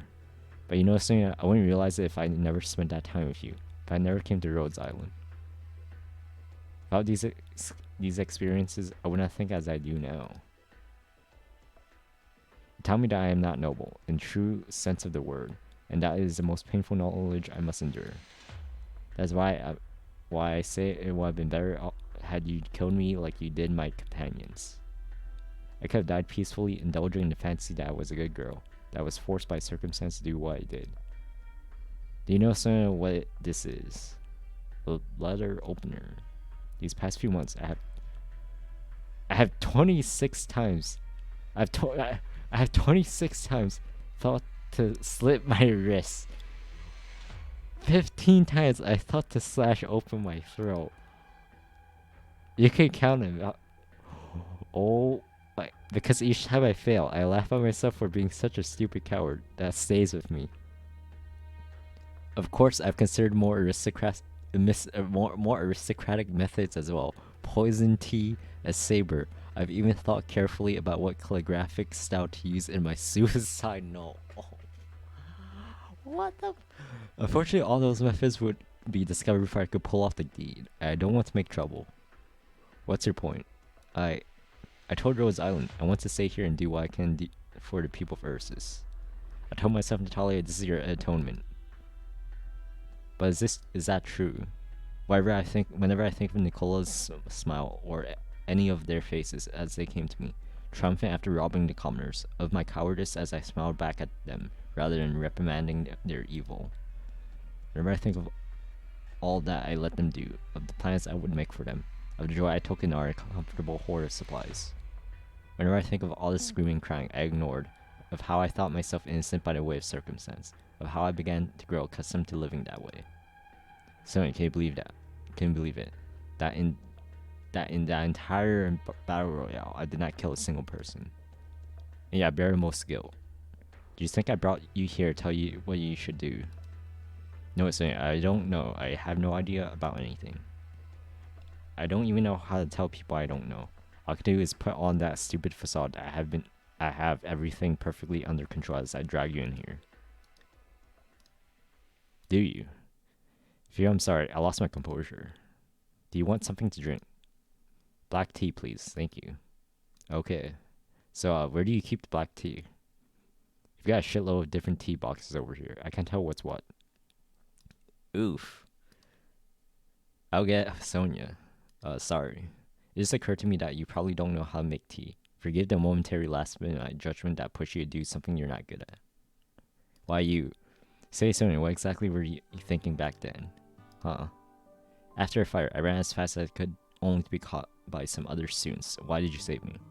You knew, of course, that I was the leader of the nobles wrecking havoc just days before. I forget. You probably just looked too pathetic. Then why did you let me join the self-governing group? Because Anna said it was okay. Do you want me to hate you, Natalia? I don't know. Can you hate me? I've never seen a shithead admit she's a shithead before. So a shithead who admits she's a shithead isn't a shithead anymore. Do you want me to crush you? I'm no masochist. It's just, how should I say? It's like, to be honest with you, after all that you just heard, to avoid any misunderstandings. Massa what? Oh, it's just a kind of hobby popular in aristocratic circles. I've only heard rumors, actually. Don't worry about it. As long as I don't have to kick your ass again. You don't want to. Do you prefer Colombian or Victorian? Tea, that is. Or right back to your old self. Whatever, I can't drink it anyway. It's how I was raised. I must show my most refined side at all times. Sugar. Yeah. Sorry, you can't sweeten this kind of tea. Drink it straight, please. You suck. Look and tell you, I don't know how I'm supposed to cheer you up. Anyway, I really don't want to. Oh, not only do you hate me, you want to comfort me. Shut your tea hole. Alright. I hate trying to comfort people. Every time I try, I screw everything up. All I can do is tell you that what I'm thinking. You asked me a minute ago if I was going to keep on living as Zima. The answer is yes. My mom and dad died in Chernobog. There's nothing for me to go back to. I don't want to go back to Ursus, so that's that. I think I should be able to understand your pain or whatever, but I really don't. At first, I thought you wanted to justify yourself. Punks talk like that when they want to sucker punch me while I'm distracted, but you seem legit sad. Why? Those noble shit saints wouldn't have been any better off without you, and you're not the one who turned them into dickheads anyway. He didn't make all of that happen. It was actually me. You. Nothing, forget. But I was one of those nobles. I might have liked having a leader like you. Same way as Stina chose me. You did what you could. I don't hate you because you were my enemy before you were. Also, I hate nobles. That's all. When I have nightmares, and the nightmares make me puke. And then I can't sleep because I'm sad. But doing what you can to survive isn't bad. I don't think it was bad to let you live. You think you're a shithead, but I know without you, just relying on Anna, we never would have survived those next couple weeks. Just go for a run. Eat when you're hungry, sleep when you're tired, better than sleep sitting around moping. What? What's making you even laugh like that? Jeez, you're tearing up. Nothing, it's just, this is why it's nice to chat with you. If it were enemy, we'd be bawling our eyes out over each other by now. She doesn't like you either, don't forget. I know. Listen, Sonia. What are you doing? When you know, you completely failed to address my problem. I'm way too lazy to care. And I think there's nothing I could do to help with yours. But you were right on one point. We survived. Do you think we'll get over it in the end? Huh. The circle beneath our feet. The night, the maze, our minds, our thoughts. The abyss. You use like real words. Right. Anyway, operators all have codenames, right? If I were to become an operator, what should my codename be? How should I know? Anna picked mine. Okay, what do you think of Rosa? Ursin for dew. Yes, like morning dew. Can you call me Rosa? Okay. It's settled. If I'm to become an operator, they'll call me Rosa.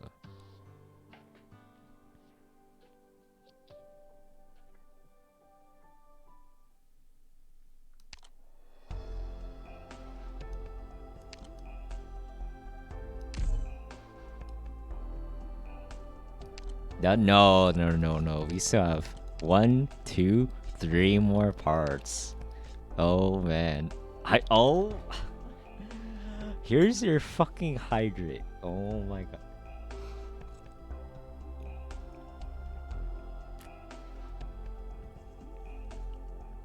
Okay. Hope you're happy. Holy shit. Okay, where's the cute? Get the fuck out of here. Don't have Minecraft. Where the fuck did Minecraft? I don't even want to know. Okay, next story. I forgot her name. NPC hell, I guess. Man, she has her whole entire section. She's still not playable, apparently. What the heck? Rhodes Island. Oh yeah, Lido. Yeah, I guess Lido's thing. Rhodes Island Training Center. One-on-one close combat training room.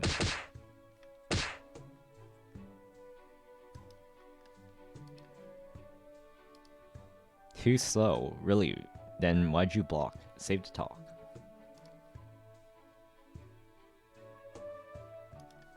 Throw us in the ring and I'll have you on the ground in round 1.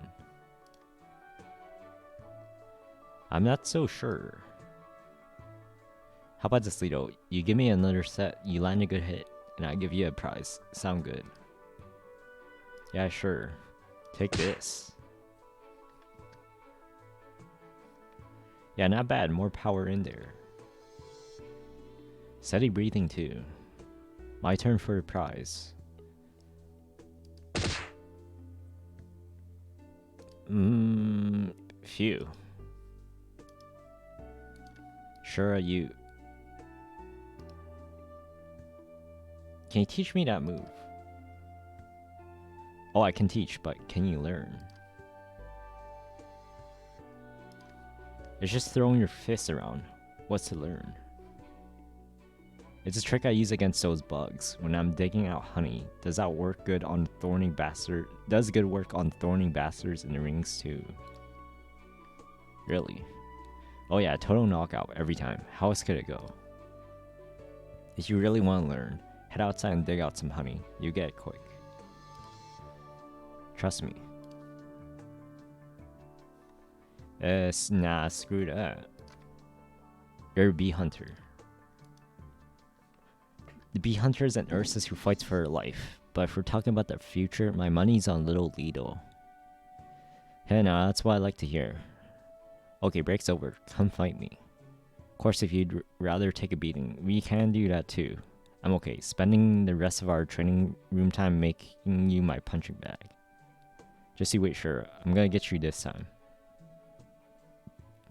No. If you can't hit me with your fists, why not get a weapon? Come on, I have my tried sure. Although training room weapons all have safety measures, getting hit with them just hurts a bit. You grab one too, with spar. Sure.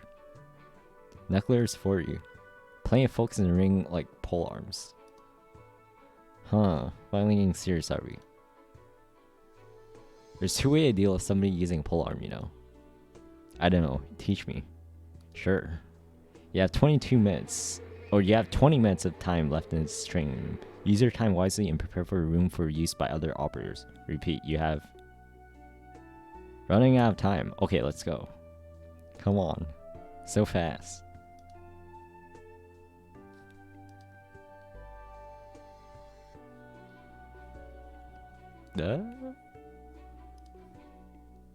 That's sweet. Don't chug so much water right after training. You get midnight cramps. That's future Lido's problem. Right now it feels amazing. How about you learned something today? Yeah. Can I lay it on me?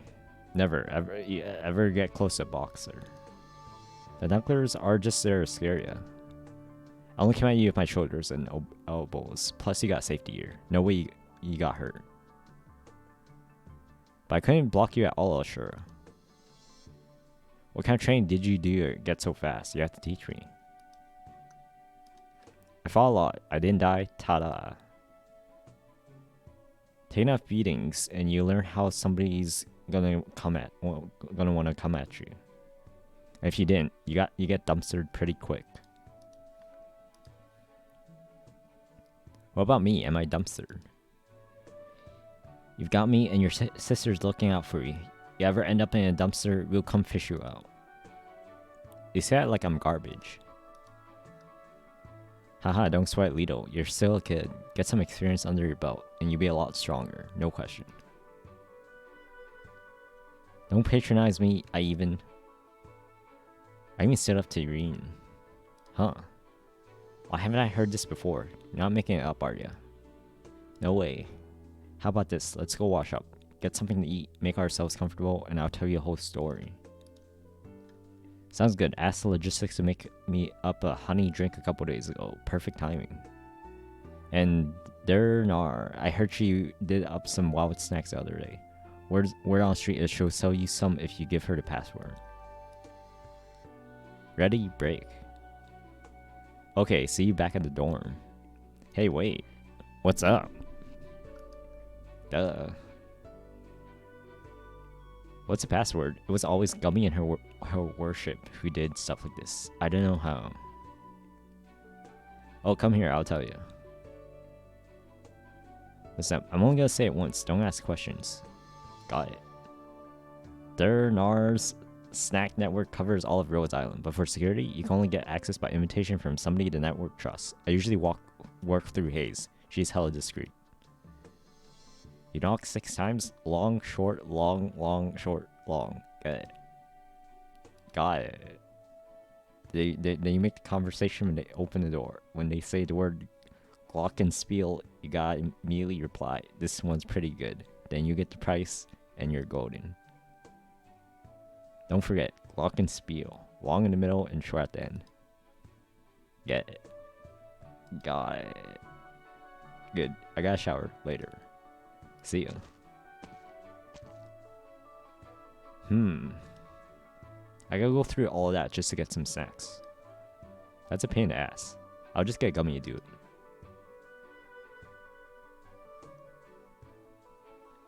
One hour later. Rhodes Island dormitories. Vito and B Hunter's room. Sure, I got the... Hey, you started drinking already. I got bored waiting for you, but I brought lots. Why can't I do a little pre-gaming? Yeah, right. I actually nibbled on snacks a bit on my way back. They're good. You think B Hunter would stand for less? Come on, let's eat, play a hand or two to warm up, and then you tell us about your big adventure. Okay. Pair of sevens. Pair of kings. Royal. 4 of a kind. Straight flush. Royal flush. 20 stand. Ace 4. Tough call. Hit me. 5. Push. Okay, let's go again. Hold. Hit me. 7. Hit. 3. Hit. Ace. I win.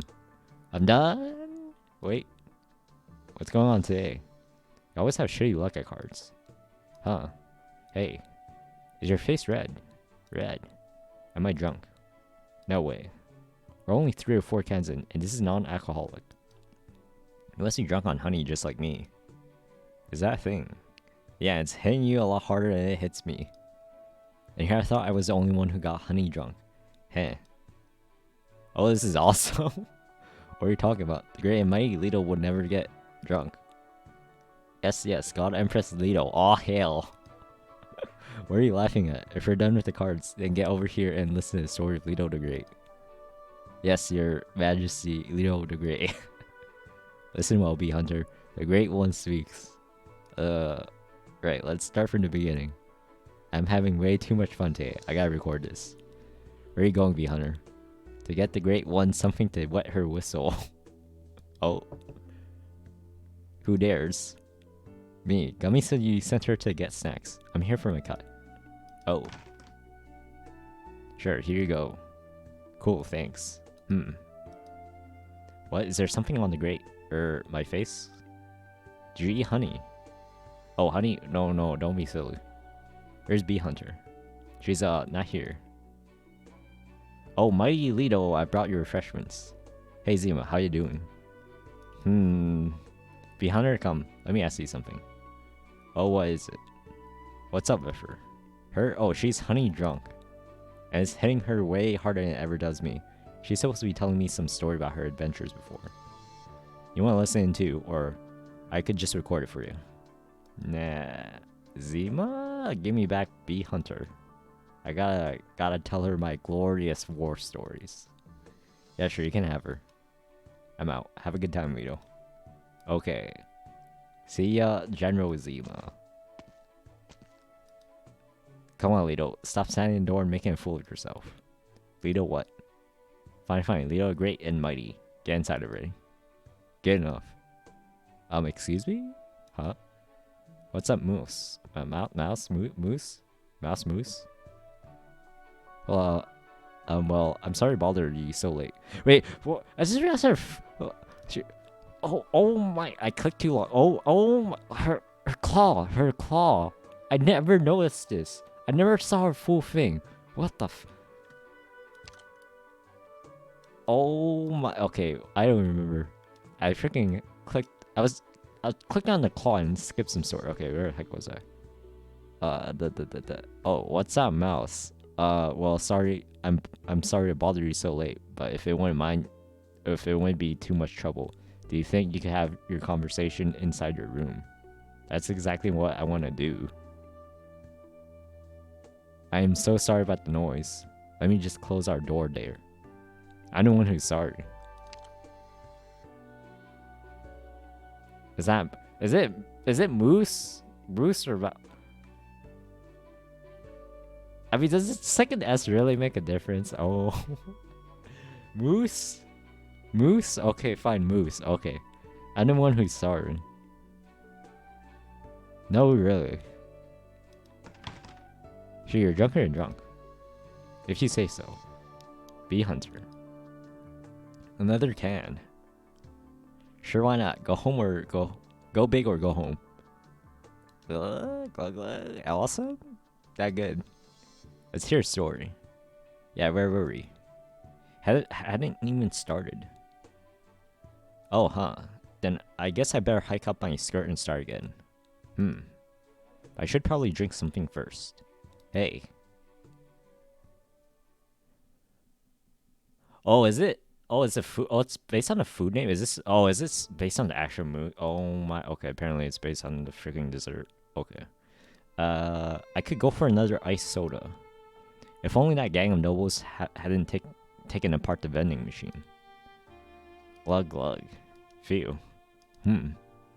Somebody else thinks they can make it out of the campus. The masked dudes just pushed them back in. Tisk. Aren't you Rosalind from class 3? Yeah, that's me. We're from the Peterheim Benevolent Society. Our boss Big Andrew wants you to join us. How about it? Give it some thought. Nah, not interested. Are you really turning us down? In the past 2 days, like 4 or 5 different gangs have tried to poach me. I don't even get why we have so many little groups, and they all have such big, tough names. And what's that supposed to mean? Whoa, don't provoke her. Rosalind, there's kids from a whole bunch of different schools here now. Even a bunch from a noble school got sent to ours. You know how many of our classmates get pushed around by those noble pricks? Isn't it time for us all to band together? Andrew says as long as you come along, he'll treat you right. You have food, drinks, and everything left over can go to you too. Just think about it. General Leto. Well, okay, agreed to your terms. Awesome, thanks for being so reasonable. Hold on a sec, don't get too excited. You gotta get me what I want. Go on. Find Sonya and get her to ask me to join. That's all you gotta do. Now wear your armband. You need to think about this one over. Sure, take your time. See ya. I deal with these boring punks every day. Pain in my ass. Come on, did I drink that much just now?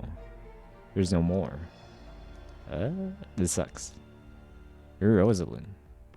Here we go again. Yeah, it's me. You, and you go. Oh, we're fighting. Wow. Well, okay then. This is way more fun than talking.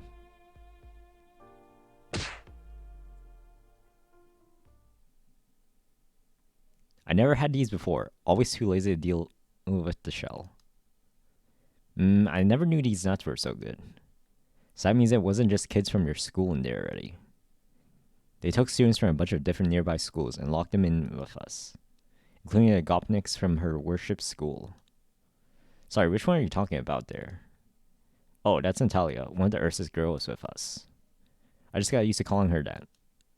She's not a bad girl, but back then she was into some real messed up shit. We all remember. Hey, Bee Hunter, do a thing for me again.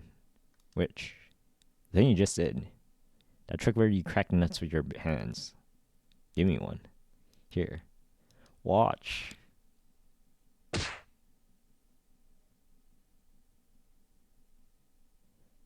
Don't kill me. Coward. I need to perfect my spin. I can't do a spinning sound. I can't do it. Y'all suck at putting out fires, but you sure are good at stealing. Wait, no. I don't have any food here either. Why are they always coming at me?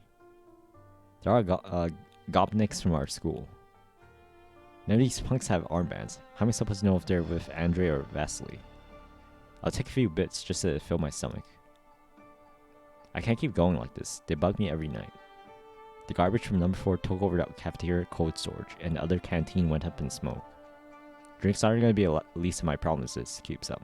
I won't have food or water. Gotta think. What if I went to Sonya?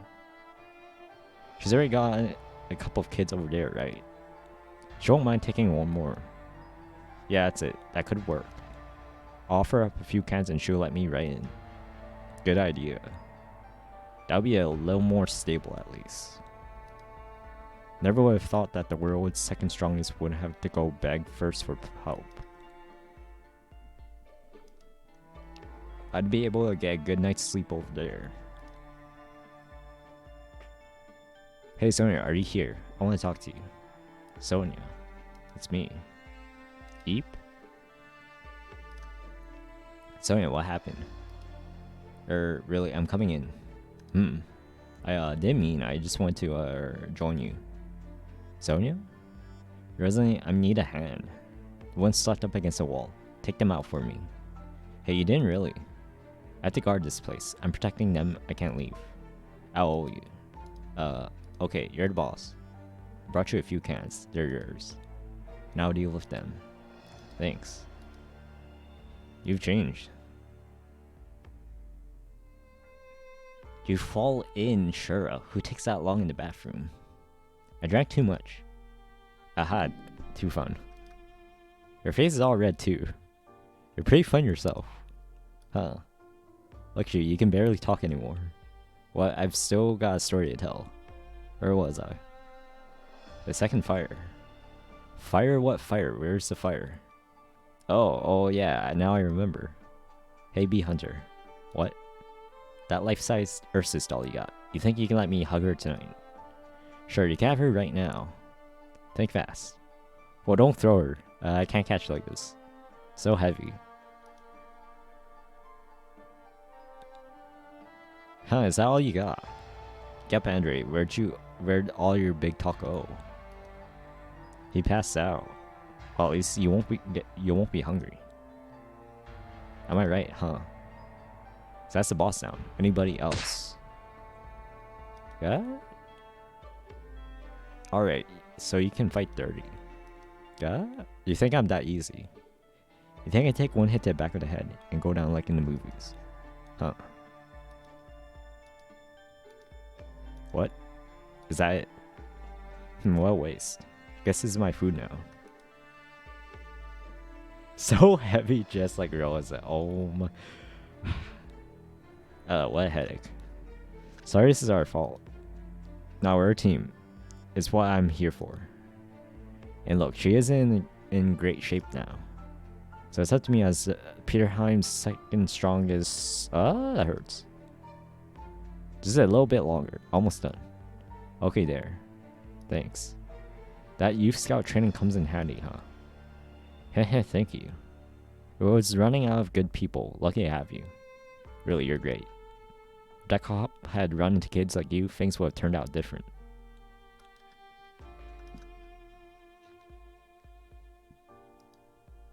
You can't keep this up. We don't have enough food. Don't have enough people. Even if me and Sonia. Both the food stores are gone. That's just not enough to eat. What if a gang shows up to our door someday? Even if Sonia. I have to think of something. I guess I could go talk to masked dudes? No way, what if they turn me into one of those rock-covered monsters? I might as well give it a shot. You only live once, right? Hey, Anna. We don't have much left in the way of rations. I'm gonna have to go out for more tonight. You can't, you're hurt. If you go out again, I'm tough, I can handle it. I won't go far. I won't take anyone's last bite. Don't worry. That night. It's been so long since I've come here. I'm kind of excited. My heart's really pounding. Stop. This is my old dorm. Why can't I go in? Do you want to die? If I was afraid to die, I'd try to find a way out of school. No reason to come here. I'm Rosalind and I want to talk to your leader. Only if you're infected. Otherwise, no dice. If I assist. I'm scared to death, but my mouth is still going. I feel like I'm staring into a mouth of hell for the sake of my own pride. And I love it. Let her through. You come with me. Huh, thanks. Why did I think it was a good idea to meet the leader of Reunion again? Was it because I'd say a few words to him and he'd let us all go or give us food? Or was I gonna threaten him? This tiny middle school student. But at least, I had to try. And then, the little white-haired kid with the creepy smile on it said a few things to me and let me go. I can't remember too well. Something like, your suffering has only just begun, or enjoy life, or whatever. Z? How was I supposed to understand? Then he let me go, just let me go. I went back to the classroom and slept for a while. Next day, the math dudes were gone. Z? Things didn't get better after that. We thought life in school was rough. When we got out, we realized that was just an appetizer. Those stories, they'll eat you alive. Bee Hunter, say something. Bee Hunter? Z? And here you said I was honey drunk. You're a drunk one. Can't believe it. You just fell asleep without saying anything. Whatever. Where's the sage? I want to jam. And here's my sage. Bee Hunter's asleep, so you just get to hear the rest of my story. I got so much to say. Feel. Z. Dawn next day. Why am I in bed? When did I fall asleep? Get up. What happened, sure? What?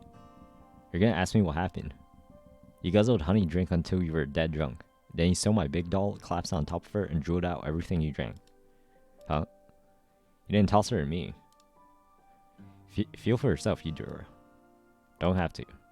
Sorry, Shura. Just wash her for me. Yeah, of course, no problem. I'm gonna take out the garbage. You get cleaning. Right away. I'm out. Don't forget afternoon class. I won't. What did I say to her yesterday? Probably something pretty fun. That's why I woke up so refreshed today. Gotta clean up, have breakfast, then find somebody to help me wash this big girl. Yeah, not bad. I'll see about drinking with Bee Hunter again in a couple days. Hold on. Why is my guitar out? Might as well strum a few chords.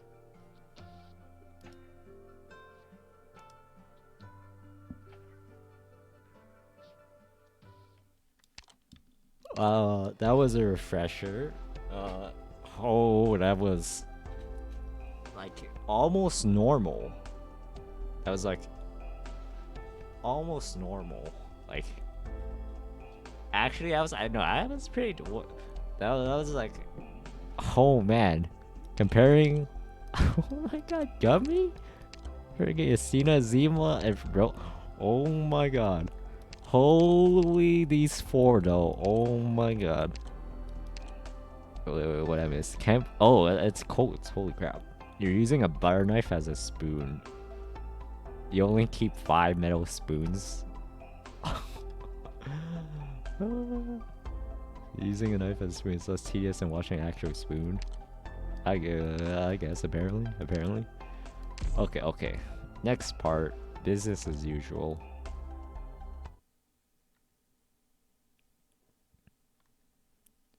Mia. Amia. Oh, sorry, doctor. I was pacing out. You don't look so good. There's a matter of concern. Doctor, look, it's an internal transfer application. The applicant is Natalia Rostova. She wants to transfer from logistics to the front line.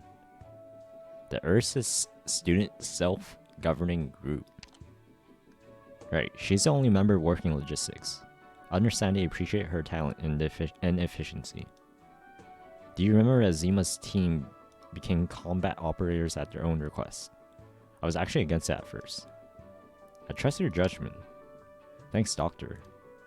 It's just, I don't know how to put it better. Doctor, can you go check on Miss Rosova? Doctor, this is really important. Don't be lazy. And you really don't have to take it too seriously. Just think of it as a little change of scenery. Oh, it's already lunchtime. No need to rush. You go see her after you eat. Okay. Hey, Doctor. Hey, Zima. You don't look busy. I've got a mission. I can't be enjoying a leisurely stroll like you. I told you not to wander before deployments, Zima. Afternoon, Doctor. Come on, Zima, back to the ready room. It's time to go. One day I'm gonna be the captain, boss you around. You too, Doctor. You're gonna answer me. I like that ambition. Let's talk about it after you've got one on me. As for a doctor, well, you have to have one a lot more than one. Oh, Doctor, you should know. I've been taking a rookie team lately. So if you don't have anything else, I'll get going. What do you think of Zima? Well, you just saw that she doesn't take well to discipline. She's very insubordinate. And as a warrior at her age, it's not normal to not know what you're fighting or what you're fighting for. That's especially obvious for Zima. She suffers from a lot of confusion. I don't know exactly what it is, but it's a bad sign, and something I'm going to focus on correcting next. I'd really like to get along with her. Don't worry, Doctor. You must know she doesn't hate you or anything. In fact, she seems to reflexively attack people closer. What do you have to say? I think this kid's alright, Doctor. In fact, I like her. She's got a strong sense of integrity. So even if she's confused, that integrity will keep her on the right path. And that's rare. Okay, I gotta get going. Please excuse me. Gubby! Wow, it's the Doctor. Wow, it's Gubby! You're looking good today. Alright, here, eat. I haven't had any missions lately, so I'm helping you out. I'm helping out in the kitchen. Gummy, I brought the spices. Oh, thanks, Perfumer.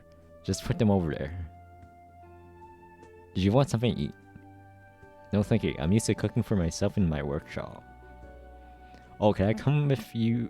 Can I come eat with you sometime? I really want to learn how to use spices like you do. Hey, but of course. Gummy, can you lend a hand when you've got a minute? Coming.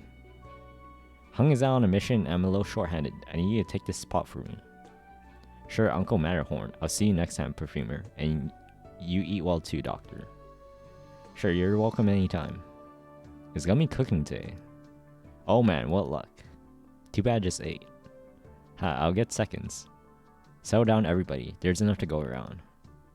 Gummy sure has a lot of energy, doesn't she, Doctor? You can say that again. One time when she fell asleep in a workshop, I heard her talking in her sleep. What she said worried me a bit. But when I see her like this, adapting so well to life at Rhodes Island, I feel like I have nothing to worry about. You can't expect them to heal instantly, but given time, they'll be okay. What did she say in her sleep? Oh, Doctor, some things call for discretion, you know. I'll be keeping that secret for her, but rest assured, she doesn't need comfort. She just needs time. It's time I went back to the office. If you ever find yourself tired, Doctor, you can always come sit with me. Hello, Doctor. How's the food today, Estina?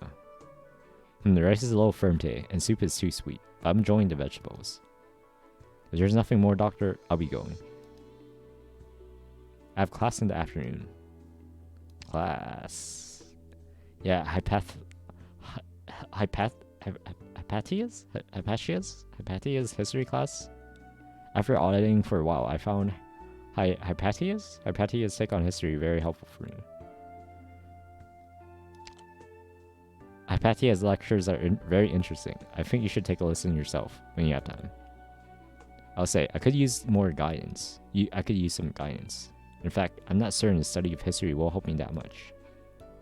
However, thinking on the experiences of our forebears could provide me some inspiration. I'm off to class then. Do you know where Natalia is? Natalia? You're looking for her. Gummy told me she wants to become a frontline operator.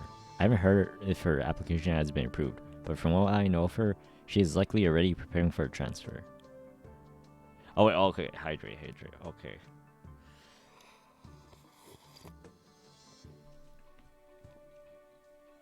Okay, there's your hydration, there, okay. Your name sucks, Natalia. Don't be so sure, Rosalind, I'm going to hit you.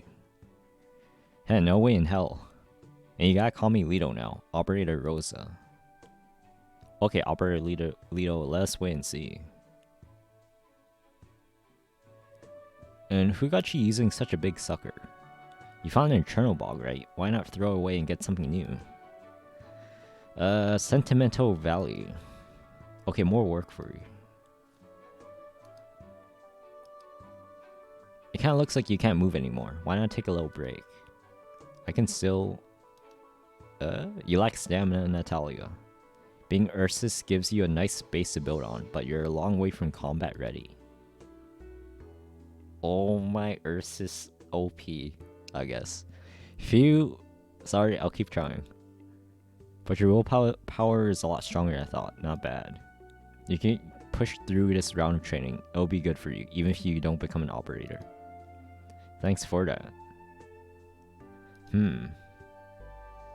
Take 5. Yes, sir. Lido, you get out there and train yourself. Yes, sir. Grace, keep an eye on her. Got it. Doctor, it's lunchtime. You should be resting. We don't need you here. I can't be here. You can, but I have to take time to deal with you. I hope it won't be a lot. I guess Amiya told you we have another girl from Zima's group who wants to be an operator, and you wanted to check her out. Don't look so surprised. Everyone knows Amiya is very concerned about the survivors we rescued from Ursus. You must remember Zima, Gummy, Isina, Lido. Well, Lido is an exception. Nothing to worry about in the combat department. When those 4 girls applied, Amiya was dead set against it. She wanted to veto their applications. I don't know why, but she changed her mind at some point in the process. And so now that there's another one, it would be out of character for her not to care. Phew, that's enough rest, Rosaline. Practice with me for a while. While you're really committed. Don't underestimate my determination to become an operator. Alright. Natalia, you still need to rest. The most important part of exercise is recovery. If you keep grinding away at it, you're just going to break your body. Thank you, Instructor Grace, but I think I still have some strength left in me. Hey, don't worry about Doberman. I know she looks scary. Grace, I can hear you. Oh, well, you get it. Yes, but don't worry. Okay. What do you think of her? She's a fighter? Yes, she is. Honestly, she exceeds my expectations. An aristocratic young lady who can actually work hard for herself, huh? I do understand Amiya's instinct to keep them off the battlefield. Doctor, no one would be happy to send young people to war. Isn't the point of a soldier like me to protect kids like that? I always blame myself for them having to go fight. I've come to terms with the fact that I can't save everyone. All I can do is teach them to fight, to protect themselves, and to get home in one piece. Think about it, Doctor. What can you do for them?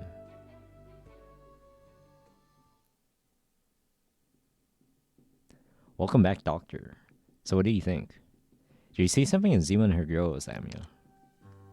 Yes, that's why I've been paying more attention to him. Sorry, Doctor, I wasn't sure if I should tell anyone about this. You know about my ability to sense a person's most powerful emotions and to even feel them when they're directed feel them when they're directed at me. If they're not directed at me but still strong enough, I can't feel them as clearly, but I can still sense something. And the Ursus girls, it's hard to say. Your situation is different. At times that would seem ordinary to us, I will sense immense, overpowering emotion from them. Of course, their emotions are different, but they share some commonalities. If I had to put a name to the main emotion, I think I'd have to say helplessness. They're not sad, not pain, not angry, not hopeless. Maybe it's not the right word. It's like there's an invisible wall. It's unusually invisible and intangible, but it blocks them whenever they try to move forward and they're stuck. Is there anything we can do for them? No. We're in no position to help them now, Doctor. What each operator is willing to tell us when they register their file, that's all we can know about them. They may be hiding something from us, but so we have even less reason to dig it out. Of course, that doesn't include things that might adversely affect Rhodes Island. I don't think Zima's group falls into that category. Also, I'm not sure us suddenly reaching out to help them would actually be helpful. They could just ask them. Oh, Doctor, you're teasing again. If only it were that simple. I feel like I understand you isn't worth much. But people love to say it, as if it fulfills their duty to provide comfort or that will make someone open up to him. It's hard to understand someone's feeling, let alone help them. Many operators on board this vessel are the same, actually. Don't share any particular experience with them, our words don't get through to them, and what we do, even if it's right, won't be what they want. So you didn't stop the Ursus girls from becoming operators. Right. After sensing their emotions, I changed my mind. Forcing them to safety may seem to us like the right move, like it's best for them, and it probably would keep them safe in practice. But I would not help them heal. Doctor, I really don't want to say that time heals all wounds. But I don't know any other way. All I can do is respect their choice and protect them in my own Rhodes Island way. When I think about it like that, I feel kind of fool myself. Then just make friends with everyone. Yes, you're right. If you aren't in a position to help someone, you must create the position. I'm just a little frustrated. Medicine is for pain, to heal wounds, and some medicine can heal, but in any case, they can't erase the pain and suffering endured before medicine is applied. I've always wondered if Rhodes Island could help some people, even if only a few, to forget, or at least let go of the trauma they've suffered in the past. I've realized along the way that it's really hard. Developing a drug is only the most basic first step. There's so much more we would have to do to be able to achieve this. At least we're already doing it. Yeah, at least we are. Thanks, doctor. I'm kind of embarrassed that you're comforting me and encouraging me over someone else's business. Anyway, to business, I'm improving Miss Rosova's application. Hope that one day she and her friends are willing to open up to us. Hope that one day we are able to help them. I hope that one day Rhodes Island can become their now home.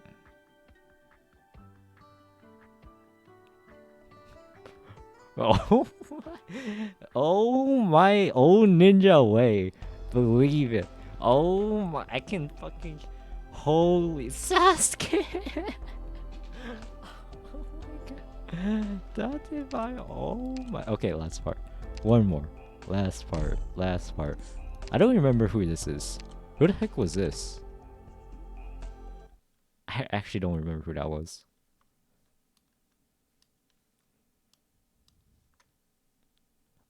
Oh yeah, how do you pronounce that? Oh my, absinthe, absintha, or is it something else altogether? Absinthe. How? I have no idea.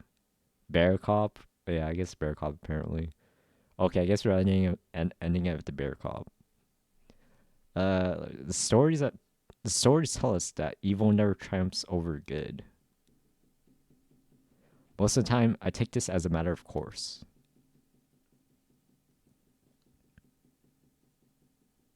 Do you really have to go? I saw news. Things are heating up between the mob and the police. I saw blood, lots of people bleeding. Don't worry, honey, things aren't that bad. It's just the media playing things up. If it bleeds, it leads, you know. That's how they get paid. Don't let them scare you. But man at the smoke shop says not so many nobles come by for liquor anymore. And Aunt Nina, who works at Lord Santelli's estate, came home. She says the Lord's entire staff is furloughed. Don't you think that means enough? Sorry, I shouldn't have raised my voice. Loban, I'm just so worried. I said not to worry. Don't be scared, I'm here. You can trust me, I will protect you. It's not only me. I have the rest of the guard garrison with me, and the army is just outside the city too. There's nothing to be afraid of. Loban. Relax, Daria. We swore to protect this city and this home. Let's not trouble your pretty little head. This winter we will pass, and when the weather warms up, we'll go someplace nice. How does that sound? Don't tell Zoya. Let it just be the two of us, off on a romantic getaway, alright? Heh. How do you still like this, even at your age? It's so cold. Where are we going for a romantic getaway when snow melts and the roads turn into mud? Is that the perfect way to end the winter? When the time comes, we'll go dancing, you bring some mead from home, and I'll bake you cookies myself. Oh ho, bold words. Do you still remember how I think we could? Just wait for Zoya to go back to school. When she's safely in her dormitory, we'll head off. Sure, now how long until school starts? Could we move her in early? Nonsense. Zoya, we were just talking about you. Come, your father's on the night shift. Say goodbye.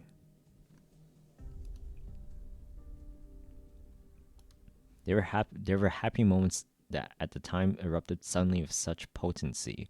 They brought an unparalleled sense of being.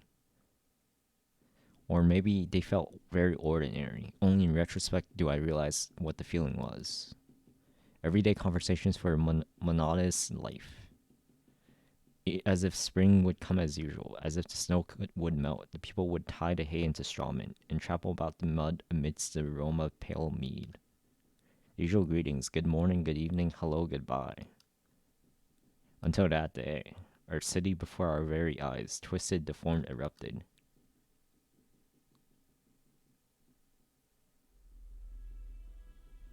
Head left clear. Now. No signal, can't make contact. Few have their patrol routes figured out, so I should be fine here. Just need to get over the fence. I'll make it this time.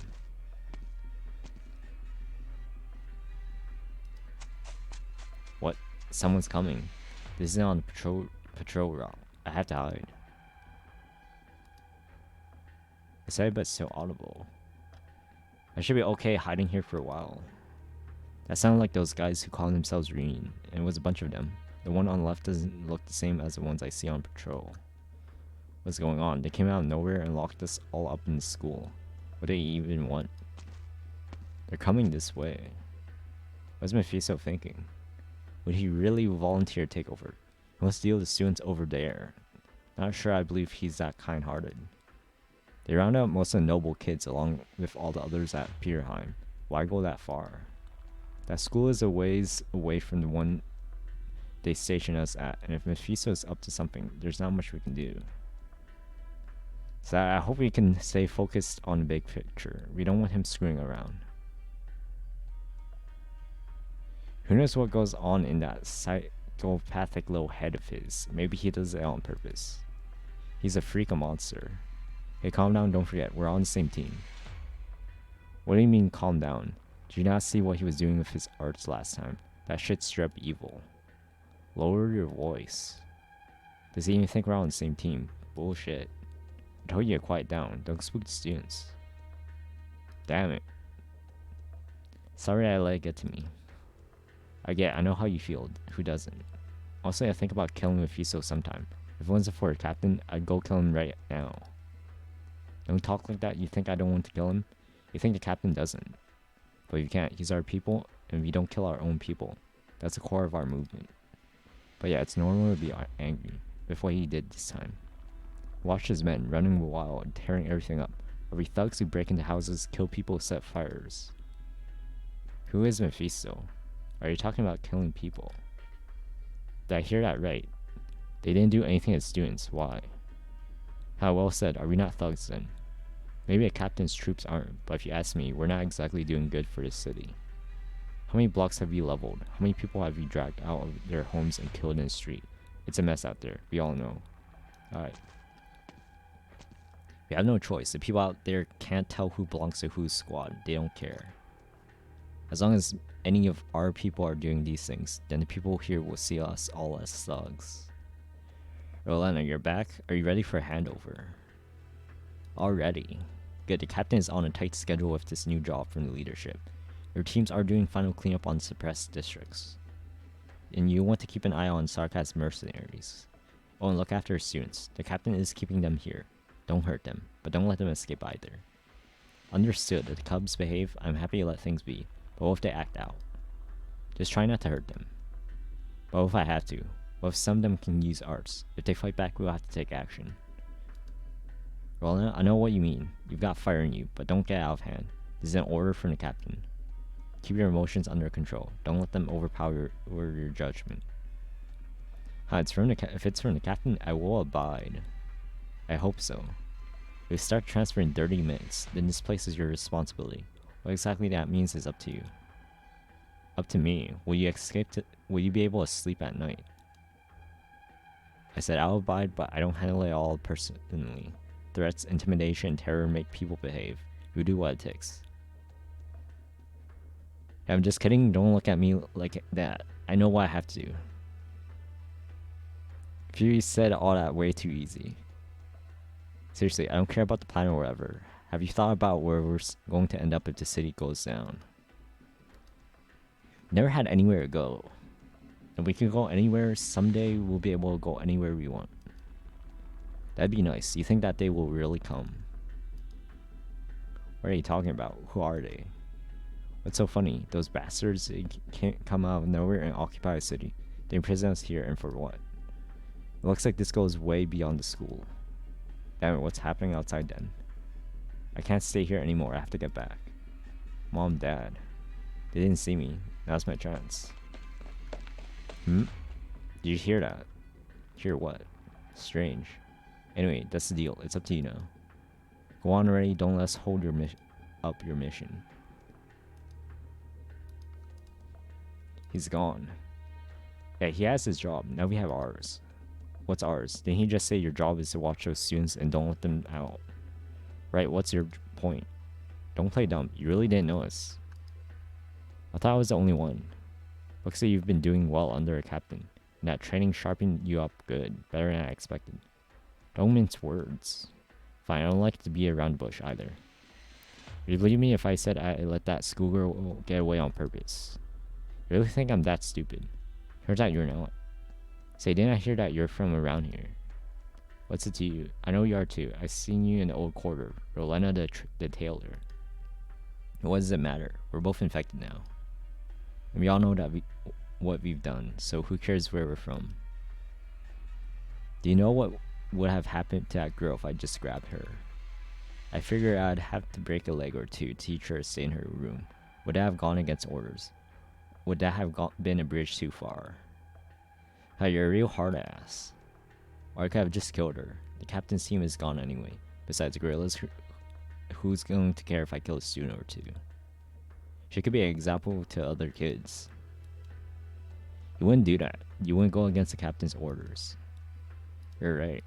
Group on their own man Patriot, they've had a rough go of it too, huh? Those kids have made a lot of noise for them over the past week. If you don't do something, the students won't know fear, and we'll have the bolder ones looking to get out every other day. They don't know what it's like outside. They don't know how bad it's gone. Excuse. And aside from a few noble kids, what good are they to the movement? Captain told us to keep the school under control. Was that just to protect the little cubs? Why are you even talking about this? Come on, didn't you just let that girl go? It's because you were afraid I'd catch her and do something to her, right? Nope. Just come out with it. I'm curious, do you feel for the people here?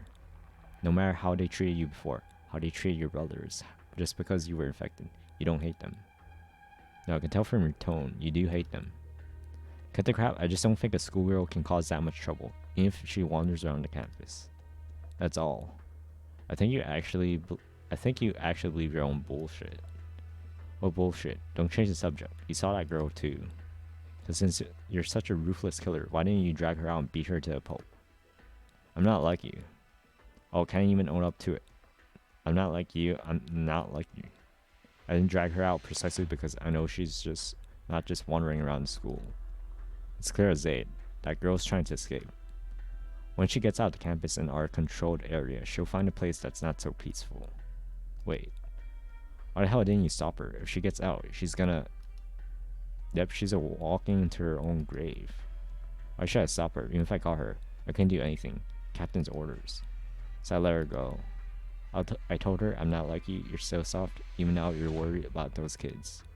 But me, I can't forget what me and my family suffered at the hands of the city. I hate them all. I hope that girl doesn't die too quickly. How? Open your eyes and take a good look at the suffering around you.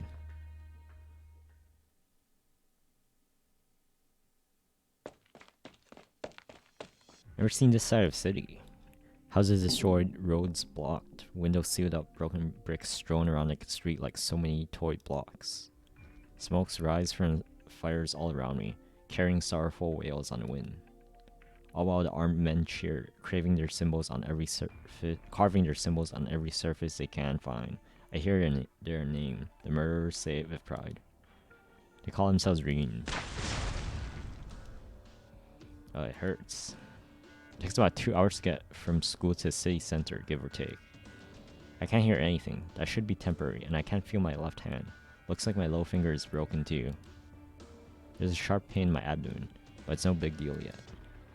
Don't panic, Zoya, you made it this far. Just keep on carrying on like this. Don't rush it. Most important thing is to stay hidden from the bad guys. Another explosion. I think it came from the park this time. How many times is that now? What the hell happened? Where are the police? Where's the military? Why has nobody come to restore order yet? Looks like I can't get through ahead. And those people fighting look like Reunion. Who's fighting against them? Damn, I'm almost home. Why does it have to be now? Run. Those bastards are monsters. Monsters. The crowd is out of control, more panicked than usual. What's happening over? Get out of my way. What are you doing? Run already. My baby, where's my baby?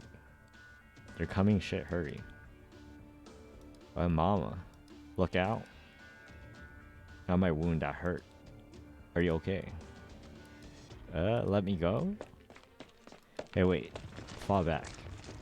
Finally, the police will be okay. There's a situation up ahead. This block is now on lockdown. Hey, do you have a death wish? Turn back. There's a reunion that way.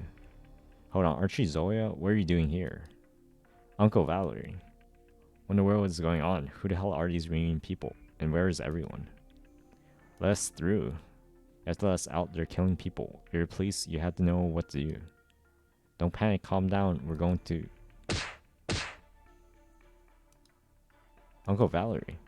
I'm okay. Don't push. Stop. I said calm the hell down. What are the cops good for? You useless shits. Go put a stop to those infected. They're coming. They're going to kill us. Hey, that's enough. Get out of my way. I don't want to die. Stop them. How could I do? Uncle Valerie, are you okay? I'm fine. People are all in panic these days. We see this a lot. We're almost used to it. But why? Doesn't matter. I don't have much time to talk with you. I've stopped these civilians. It's too dangerous up ahead. Those people out there are monsters. They're nothing like the normal infected.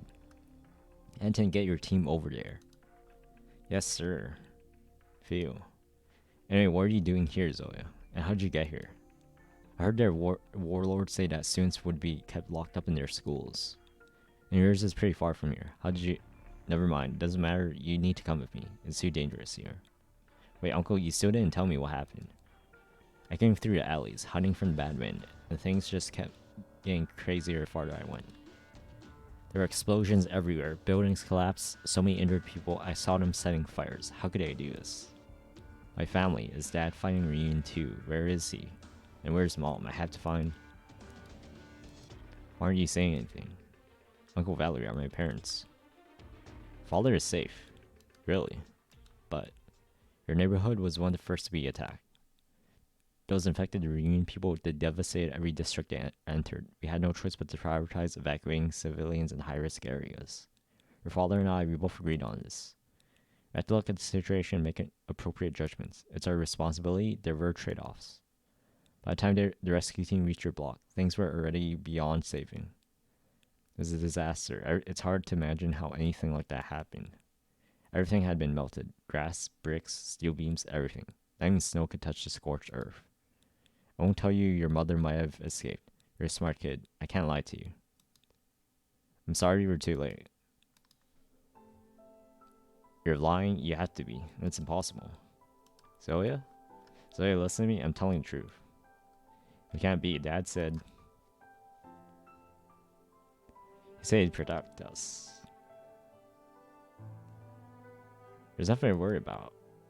I have the rest of the guard garrison with me, and the army is just outside the city too. So I protect this city and this home.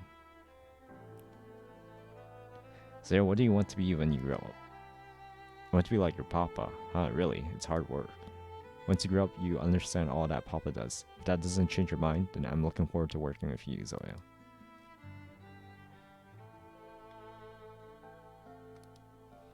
It's true he did say it. His mission in life was to protect me and Mom, to protect the family too. To protect the city. Don't cry. You can't cry. I want to be like him. I want to...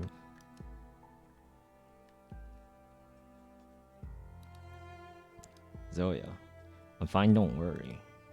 Keep going. The point is, those awful infected came out of nowhere, and there's too many of them. Some of them seem to be restrained, but others are completely out of control, hell-bent on raising the entire city. The army has not come, but our comms are working fine. We have no idea what's going on with them. It's just us guardsmen. There's not much we can do to stop them, but at least you'll be a little safer with us. Oh, your father is in the squad now. He went over to Peterheim Middle School. Peterheim? Peterheim again? What's he doing over there? Haven't you heard the infected locked up another group of kids in Peterheim, just like your school? It's weird. They don't seem to be doing anything to them. No movement out of there. But there's been some news in the last few days. Reunion seems to be pulling out, no matter what they're up to. We have to have a countermeasure in place. We can't spare much manpower. Only a few districts are calm, and others are so out of control that we can only send a small team to Peterheim. Meaning my dad. He volunteered. Your father's experienced. I'm not worried. And since you're safe and sound, he'll rest easy too. A shame we don't have a way to contact him. We're short-handed everywhere. Damn it, what the hell's gone into these infected? Let's save the rest for later. We can't stay here any longer. There's no telling when the army could show up. Where in Hellfire is the third army when you need them?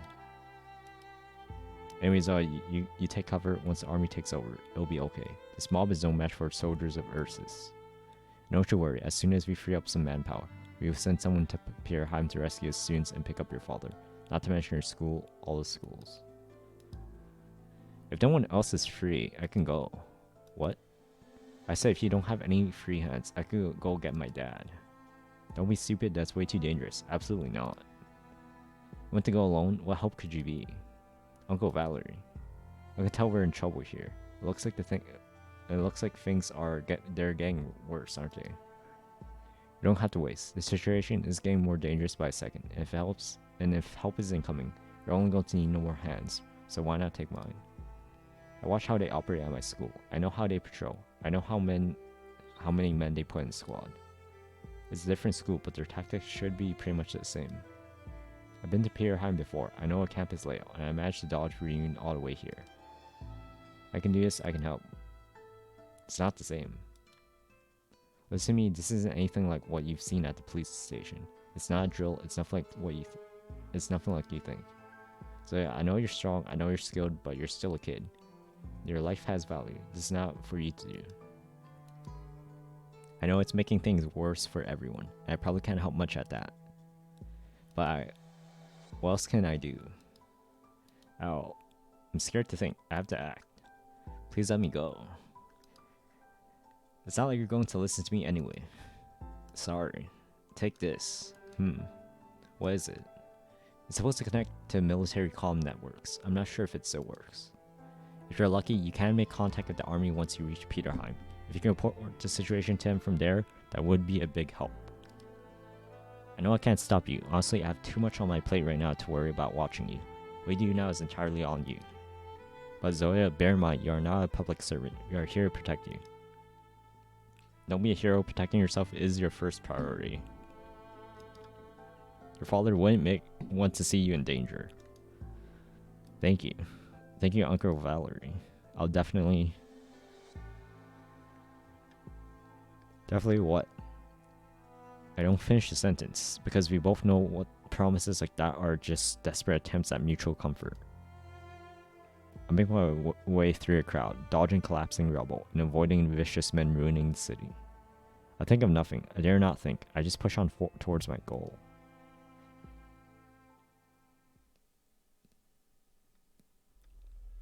Phew, I'm here. Peterheim Middle School. Last time I was here, it was an academic exchange thing. Looks like the reunion guys are pretty much the same. Hourly intervals using one patrol team. Shouldn't be tough to clear in. Nothing to worry about, but why is it so quiet? What's that over there? What is it? What the hell are they? These are students. What in the world? Or I guess I should say these were students. There's scorch marks on the floor and walls. Everything is charred, but these kids, they didn't burn to death. Edge weapons, blunt weapons, and trampling. How could this have happened and why? The reunion do this, but these wounds don't look like those thugs' handiwork. And these students should be useful to him. Reunion wouldn't want to hurt kids, would they? And what's that? Huh.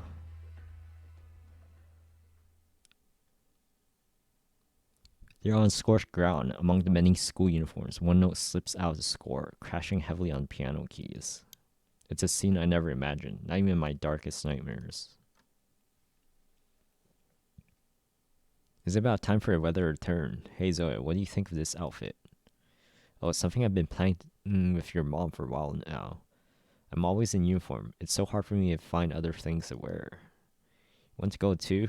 No can do. Absolutely not. It's a date for me and your mom.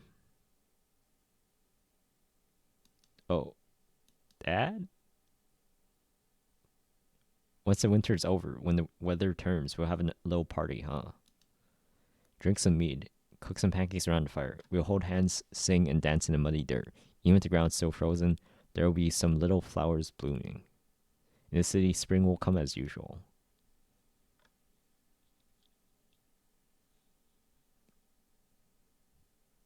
Okay, formalities all taken care of. Here's your registration card. You want to hold on to that. Thanks. Great, all done. It's easy enough once you get used to it. I'm hungry, might as well refill my meal card. That was super fun. The doctor is so good at cards. Didn't lose a single hand. And then taught me how to poof out a coin, like this poof. That is a lot of fun indeed. Let's get Lido joined next time. Huh, no thanks. Come on. Hey Gummy, inside voice. Who cares if she doesn't want to go? She's just scared she'll lose to me. What? Who's gonna lose? You wanna bet? Let's see who's scared of who. Screw around and find out. Those uniforms, they're from Peterheim.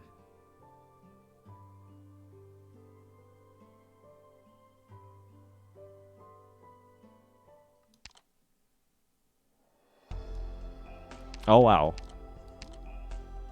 I guess that's it. Interesting ending. They ended it on the one that's not from the student, I guess. Or at least not from the main batch. Man, I guess the takeaway. Man, freaking PTSD bears, and plus NPC hell. Okay, PTSD plus NPC hell bear squad, I guess. Oh, how is Lido not playable? How is she not playable? What the heck? Yeah, everyone else here? Heck, yeah, first 4 shows hints of the Ursus student.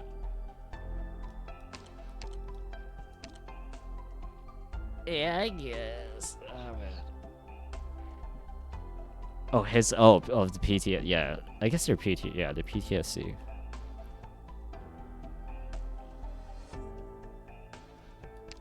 I guess I still have no idea how you pronounce the freaking alcohol name. I guess it's that end of like outsider's perspective. I guess sort of. Oh man, but Gummy.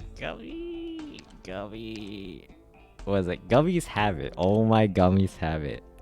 Is there like some like official list of all of Gummies have it somewhere? Oh my god. Holy, I feel like it'd be a long ass list. Oh my. Okay, that was a good read. A little less. Okay, just slightly less. Okay, at least for Arknights standard, just slightly less serious than like the usual story. So it was at least a nice breath of fresh air. I'll take all I can get. Definitely. Okay, yeah, I guess that's yeah, that's that. I'll see what I want to read next. Oh yeah, I think it was the I forgot what the heck the event was called. I guess it's the one to Utage swimsuit, I guess. So I'll be looking forward to that. I guess I could do just a quick bit of gotchas, then I'll call it. Okay, let me go switch over now.